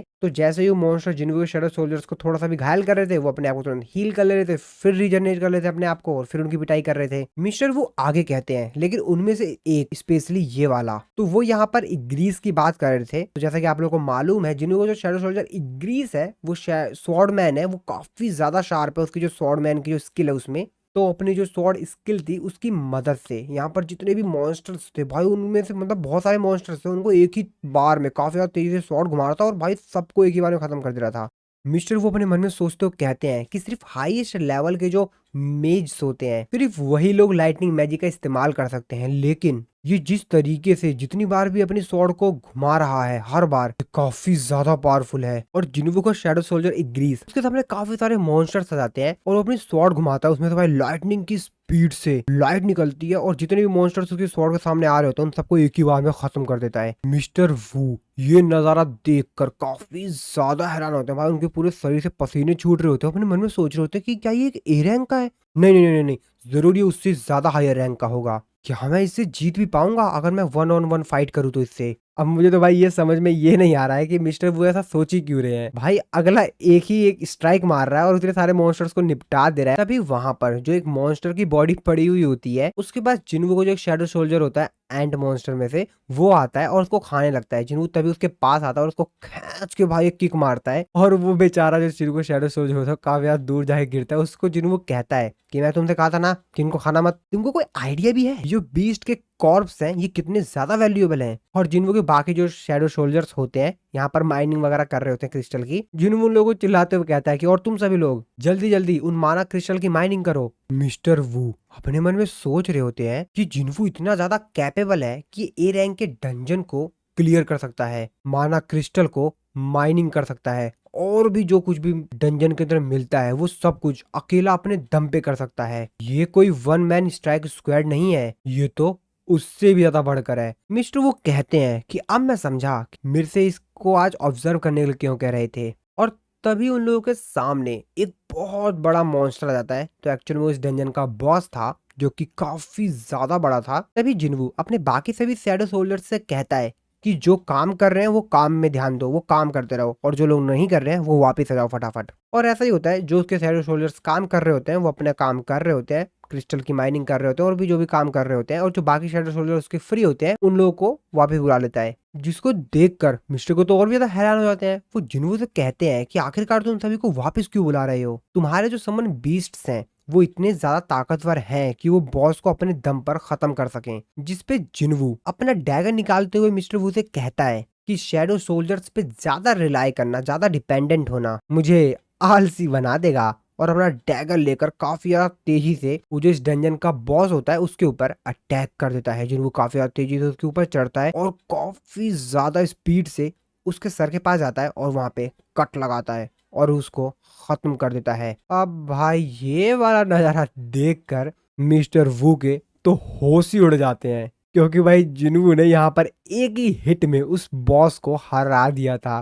जिन्वू को सिस्टम भी जिन्वू को बताता है कि तुमने इस डंजन के बॉस को हरा दिया है, तुम्हारा लेवल अप हुआ है। तो जिन्वू एक्चुअल में अभी यहाँ पर 101 लेवल पे पहुंच गया था। साथ ही में जिन्वू की जो जॉब स्पेसिफिक स्किल्स थी वो भी लेवल अप हो गई थी, जिसको सुनकर जिन्वू कहता है वाओ ये तो बढ़िया है। तो एक्चुअल में जिन्वू की जितनी भी यहाँ पर जॉब स्पेसिफिक स्किल्स थी, जैसे कि shadow extraction, shadow preservation, monarchs domain, shadow exchange, ये सभी लेवल अप हो गई थी। जिन्वू अपने मन में सोचते हुए कहता है कि मेरे को तो विश्वास ही नहीं हो रहा है, मेरी जो जॉब स्पेसिफिक स्किल्स हैं वो भी लेवल अप हो गई हैं। साथ ही में मेरी जो शैडो एक्सचेंज स्किल का जो कूल डाउन टाइम है वो भी 1 घंटे से कम हो गया है। तो जैसा कि आप लोग को मालूम है कि जिन्हों की जो शैडो एक्सचेंज स्किल थी उसका एक बार इस्तेमाल करने के बाद जिन्हों 3 घंटे बाद दोबारा उसका इस्तेमाल कर सकता है, लेकिन अब जिन्हों 2 घंटे बाद ही इस्तेमाल कर सकता है। तो 1 घंटा उसमें कम हो गया है। और जैसे जैसे जिन्हों लेवल अप करता जाएगा वो घंटे भी कम होते जाएंगे, यानी कि जिन्हों और भी जल्दी अपने शैडो स्किल का दोबारा से इस्तेमाल कर पाएगा। और जिन्हों की जितनी भी यहाँ पर जॉब स्पेसिफिक स्किल्स थी वो सभी की सभी लेवल 2 पे चली गई थी। अब जिन्वू भी अपने मन में सोच रहा होता है कि भाई ये तो मजा आ गया मेरे को। मिस्टर वू बेचारे जो डंजन का बॉस होता है उसके पास जाते हैं, उसकी बॉडी के पास, और उसकी बॉडी को देखते हुए कहते हैं नागास की जो खाल होती है वो बहुत ही ज्यादा